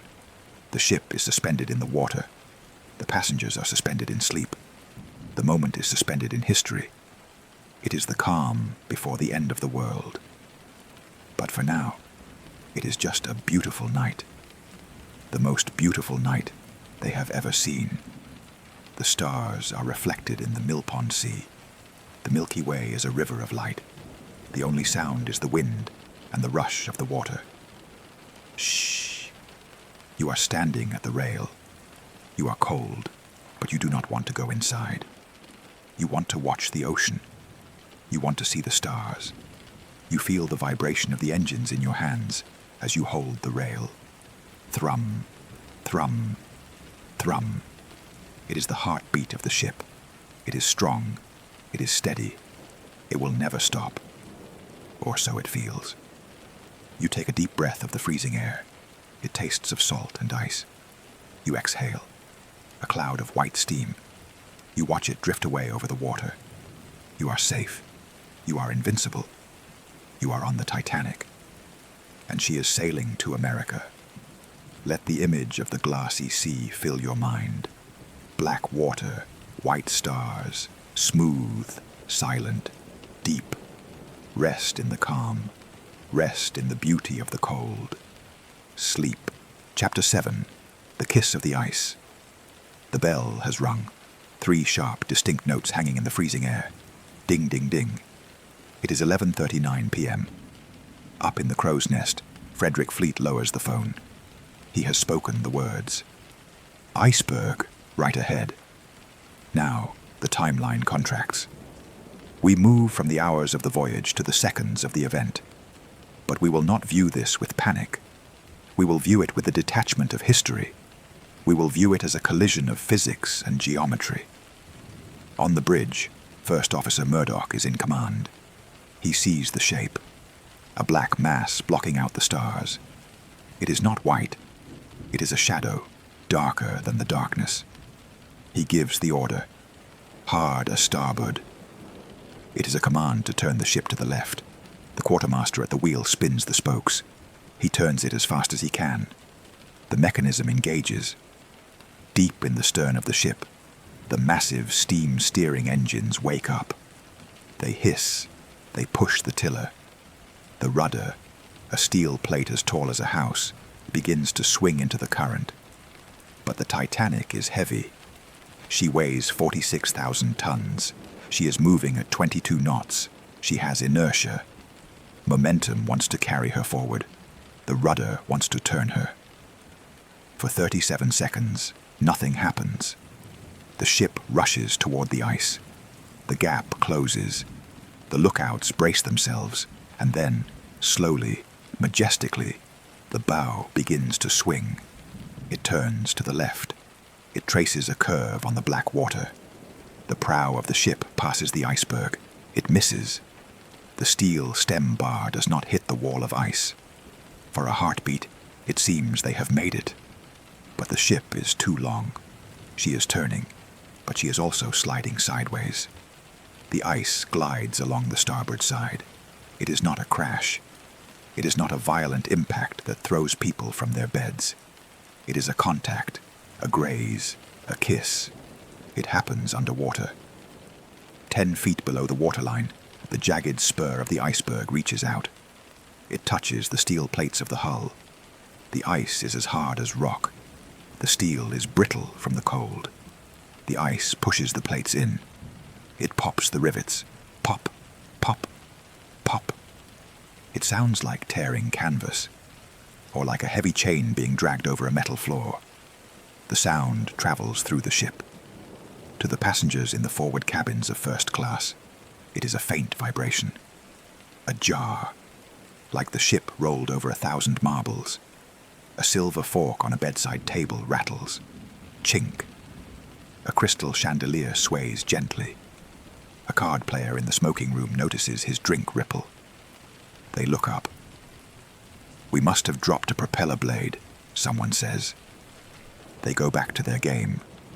Down in the bottom of the ship, it is louder. In boiler room number 6, The firemen hear a roar. The side of the ship buckles. A spray of seawater enters the room. But even here, there is order. The alarm bells ring. The red light flashes. The watertight doors. The engineer on the bridge flips a switch. Hydraulic latches release. Clang. Massive steel doors drop from the ceiling. They fall by gravity. They seal off the boiler rooms. They seal off the engine room. The ship is designed to float with 4 compartments flooded. It is a mathematical certainty. The doors are closed. The men are safe. And then, the silence. The most profound change of the night is not the noise, but the lack of it. For 4 days, the heartbeat of the ship has been constant. Thump, thump, thump, thump. But now, the telegraph rings. Stop engines. The steam is cut.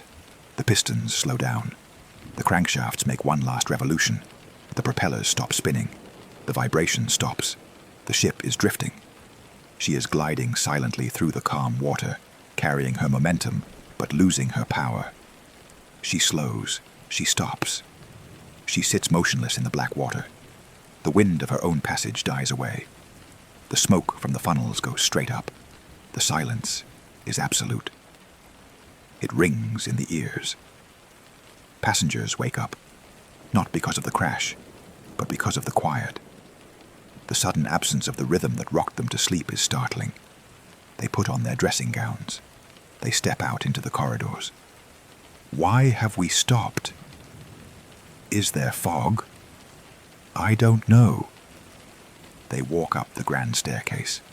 They step out onto the deck. It is freezing. The air is still. The stars are brilliant. On the forward well deck, there is a strange sight. The iceberg has left a calling card. As it scraped along the side of the ship, the upper part of the berg brushed against the rail. It showered the deck with ice. Chunks of ice. Shards of ice. Snow. The passengers from third class come out to see. They are delighted. They have never seen snow in the middle of the ocean. They pick up the chunks of ice. It is clear and cold.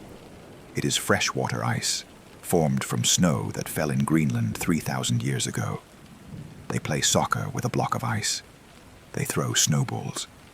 It feels like a holiday, a novelty. "We have struck an iceberg," a man says, laughing. "I shall take a piece home as a souvenir."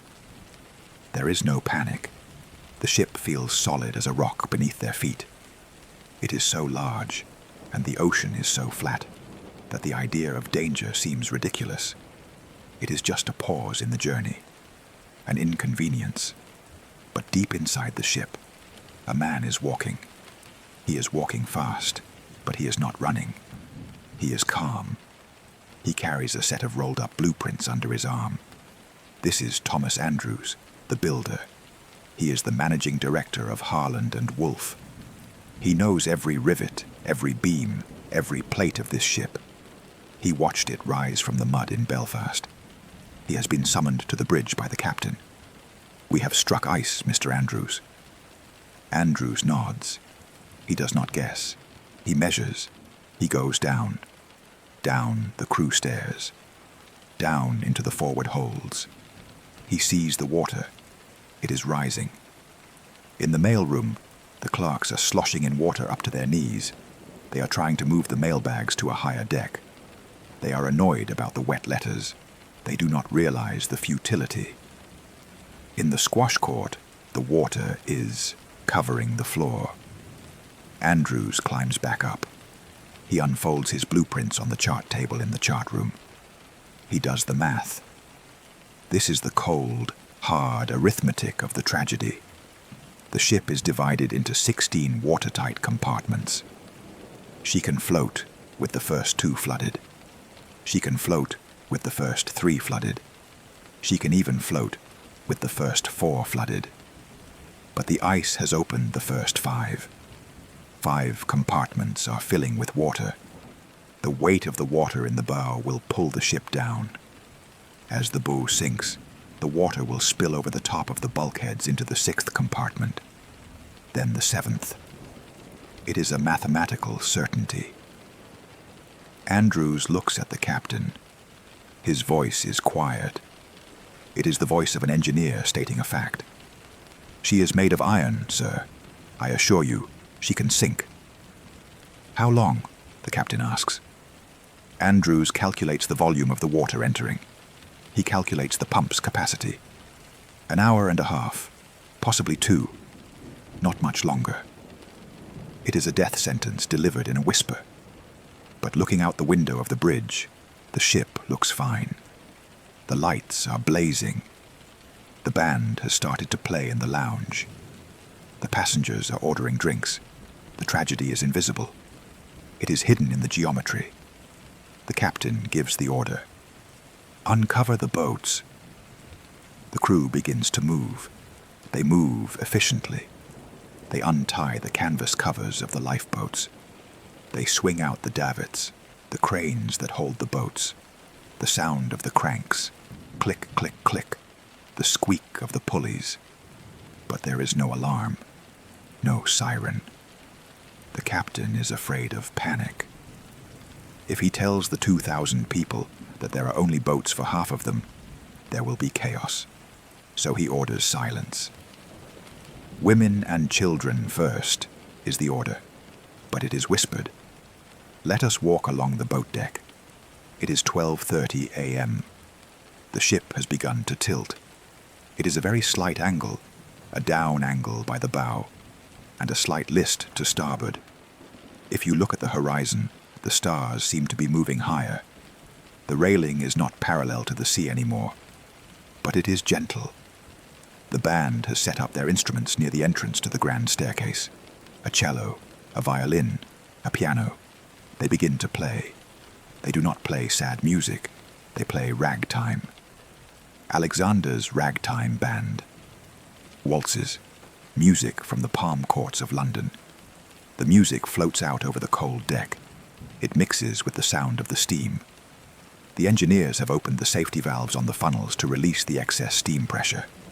It creates a roar, a deafening, continuous roar of white steam shooting into the night sky. Ro-ku-ar. It drowns out voices. It makes conversation difficult. But after 20 minutes, the pressure drops. The roar fades. The silence returns. The atmosphere on the deck is surreal. It is like a garden party. Men in tuxedos are standing in groups, smoking cigarettes. Women in fur coats and life belts are standing by the rail, looking confused. "It's safer on the ship than in those little boats," they say. The little boats swing in the air. They look fragile. They look cold. The drop to the water is 60 feet, a terrifying abyss of black emptiness. Who would want to leave the warm, bright, solid ship for a tiny wooden rowboat in the middle of the Atlantic? So the first boats leave half empty. Boat number 7. Capacity 65. It leaves with 28 people. It lowers jerkily. Creak, stop, creak, stop. It hits the water. Splash. The oars are put out. The boat rows away into the dark. From the water, the Titanic looks magnificent. She is blazing with light. Every porthole is a circle of gold. The reflections stretch out across the glassy water like pillars of fire. She looks like a palace resting on the sea. But the angle is increasing. Let us go back inside. We walk through the corridors. They are starting to tilt. Walking toward the bow is walking downhill. Walking toward the stern is walking uphill. You feel it in your calves. You have to lean forward to stay balanced. A deserted corridor on B deck. A door to a cabin is open. Inside, a dress is laid out on the bed, ready for tomorrow. A book is open on the nightstand. Everything is waiting for a future that has been cancelled. The water is rising. We go down to E deck. The water has reached the bottom of the grand staircase. It is creeping up the steps. It is not a violent wave. It is a slow, rising tide. It covers the linoleum floor. It surrounds the base of the oak columns. It is silent water, green and clear. It rises step by step. It swallows the reception room. The wicker chairs float. They bob against the ceiling. The lights are still on underwater. They glow green through the sea. The ship is groaning now. Deep in the structure, the steel is under stress. The bow is heavy with thousands of tons of water. It is pulling the ship down. The keel is flexing. Groan. Creak. It sounds like a whale singing. A low, mournful sound of metal being tortured. On the deck, the mood has changed. The slant is obvious now. You cannot stand comfortably. You have to hold onto the rail. The passengers have realized the truth. The playful snowball fights are over, but the quiet remains. This is the Edwardian era. People do not scream. They stand in lines. They wait. Husbands say goodbye to wives. "I will catch the next boat," they say. A lie. A gentle lie. "Go on. I will be fine." The lifeboats are rowing away. They are small, dark shapes on the starlit water. The oars dip and rise. Splash, drip, splash, drip. They move away from the giant to avoid the suction. They stop a few hundred yards away. The people in the boats turn back to watch. They are the audience to the death of the machine. It is 2 a.m. The bow is deep underwater. The stern is rising into the air. The propellers, those massive bronze blades we saw in the dry dock, are emerging from the sea. They drip water. They hang in the air, black silhouettes against the stars. The angle is steep. Inside the ship, the furniture begins to slide. A grand piano in the lounge slides across the floor. Scrape. Crash. Plates in the pantry slide off the shelves. Crash. Tinkle. But on the boat deck, the band keeps playing. They have stopped the ragtime. Now they play hymns. "Nearer, my God, to thee," or perhaps autumn. The sound of the violin carries over the water. It is thin and sweet, a thread of humanity in the face of the abyss. The lights begin to fail. The dynamos are dying. The steam is gone. The lights turn from bright yellow to a dull red. The filaments are fading. The ship glows like an ember. And then, blink. Total darkness. The ship becomes a black shadow against the sky. A silhouette of tragedy. There is a sound from the ship. A great roar. It is not a human sound. It is the sound of everything inside the ship breaking loose. Boilers tearing from their beds. Engines falling through bulkheads. Furniture, china, grand pianos, crashing forward toward the bow. The interior of the ship is disintegrating. And then, the final movements. The stern settles back. It pauses. It floats there for a minute, vertical, like a finger pointing to the heaven. And then, it slides. It slips beneath the surface. There is no great splash, no tidal wave, just a gurgle, the air escaping. And then the water closes over it. The Atlantic Ocean is flat again. The stars reflect in the mill pond sea. The ship is gone. We drift in the silence. The lifeboats bob gently. There is a sense of disbelief. A thing so large, so solid, so permanent, has vanished. The ocean has swallowed the iron. But we do not stay on the surface. We do not stay with the cold and the grief. We follow the ship down. We sink with the steel. We enter the deep water. We leave the starlight behind. We enter the twilight zone. Then the midnight zone. The water is cold. It is calm. It is silent. We drift down through the darkness, past the shoals of fish, past the currents, down 1 mile, 2 miles. The pressure builds. The silence deepens. It is a long, slow descent, a funeral procession of one. The ship falls through the water column. It rocks gently, like a leaf falling from a tree. It is finding its resting place, the ocean floor, the bottom of the world. It is a landscape of grey mud. It has been dark here for millions of years. The ship lands. It settles into the sediment. A cloud of silt rises up in slow motion, billowing like smoke. then settles again. The vibration of the impact fades. The currents slow. The ship is still. The engines are cold. The furnaces are out. The rivets are at rest. The Titanic has found her harbor. She sleeps in the eternal dark. Far above, on the surface, the sun will rise tomorrow. The world will move on. But here, time has stopped. There is no rust yet. There is no decay. Just the steel and the silence. The ultimate anchor. Let your mind sink to this depth. Feel the pressure of the water holding you. A heavy, comforting blanket of ocean. It is quiet here. No wind, no waves, no ice. Just the stillness of the deep. You are safe in the dark. Rest. Rest in the deep. Sleep. Chapter 8.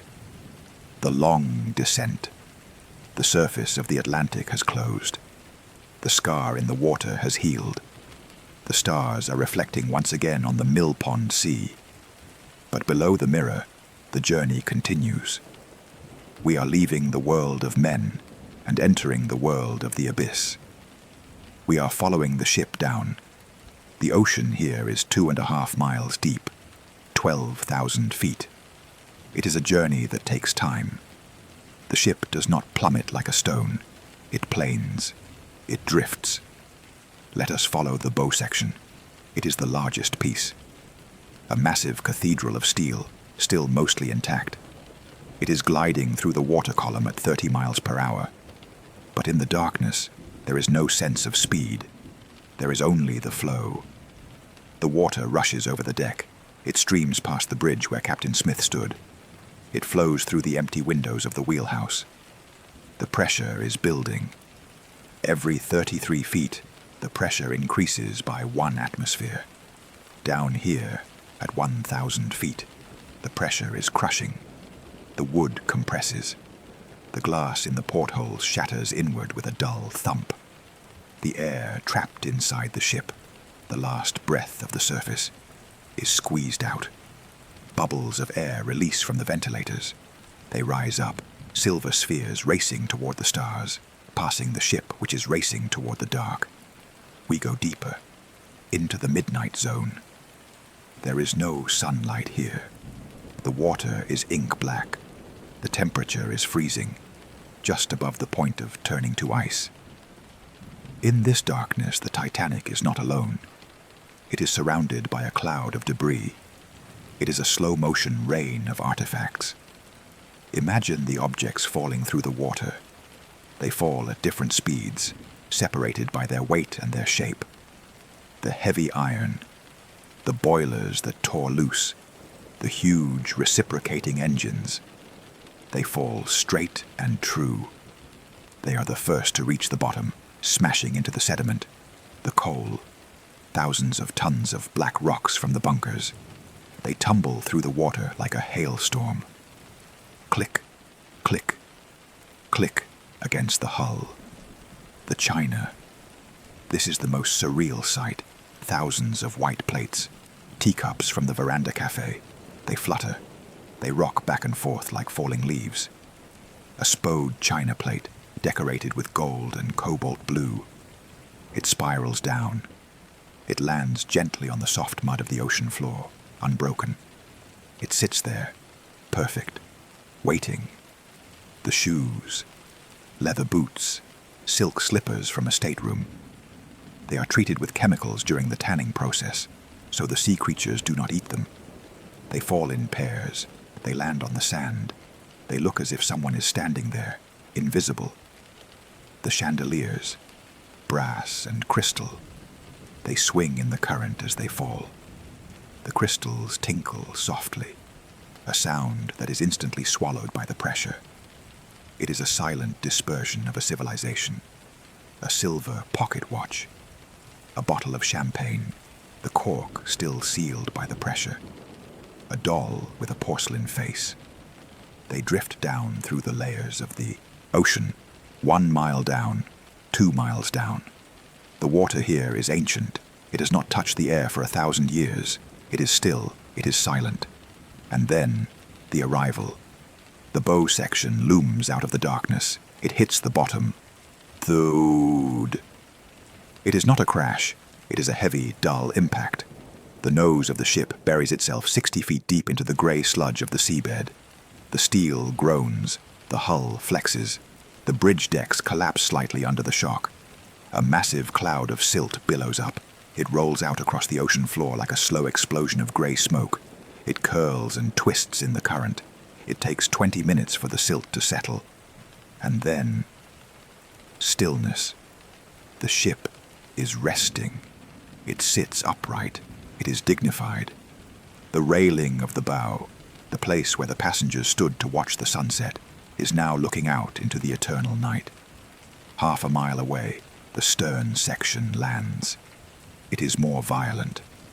The stern was filled with air when it sank. It imploded on the way down.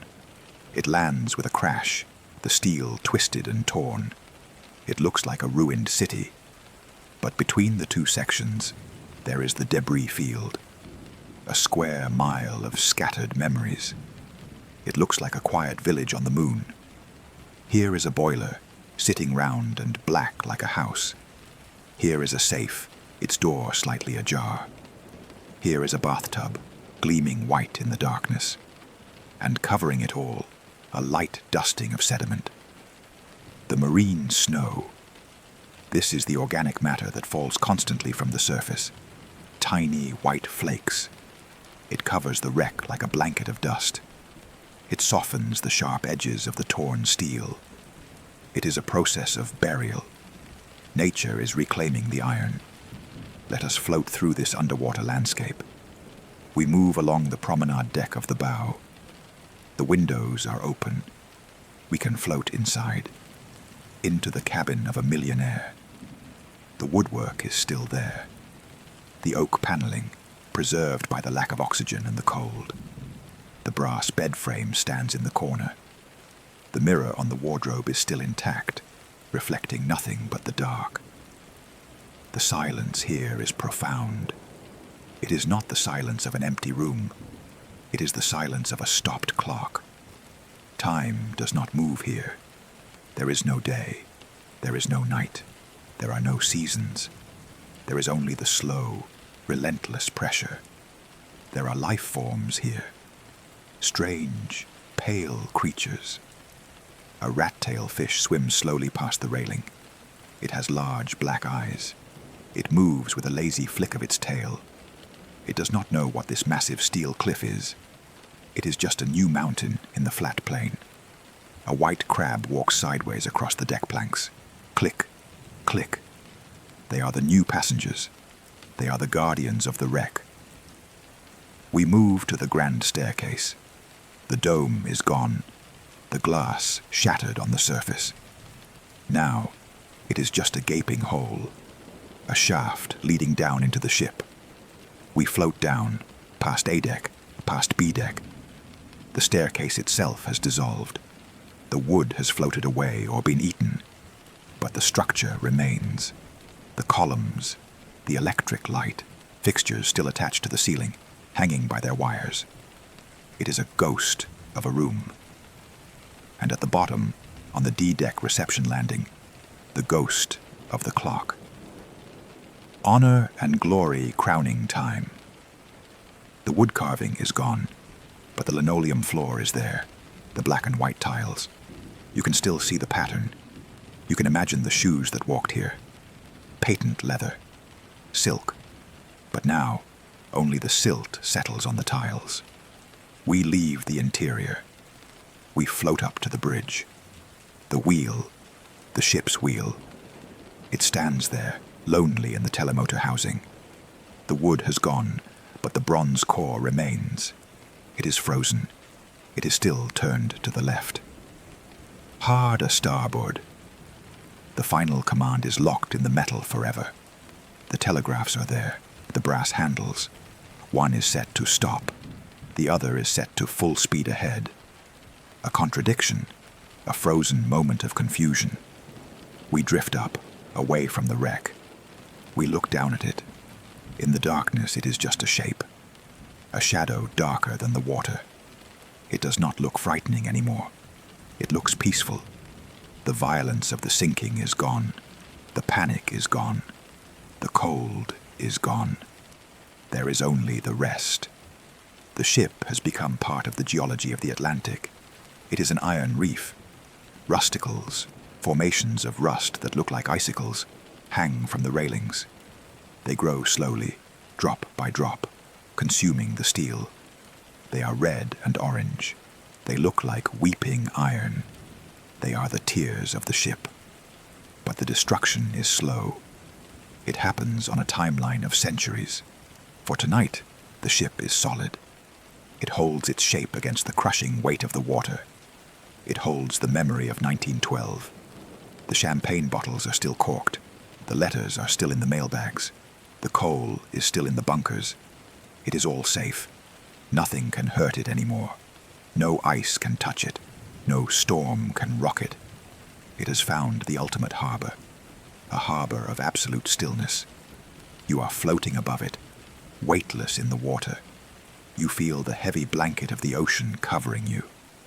2 miles of water. It is a heavy quilt. It presses you down. It keeps you safe. The surface world is far away. The noise of the cities, the trains, the factories. It cannot reach you here. There is only the hum of the deep, the low frequency of the earth. Let yourself sink into the sediment. Let yourself be covered by the marine snow. Quiet, dark, eternal. Sleep in the deep. Sleep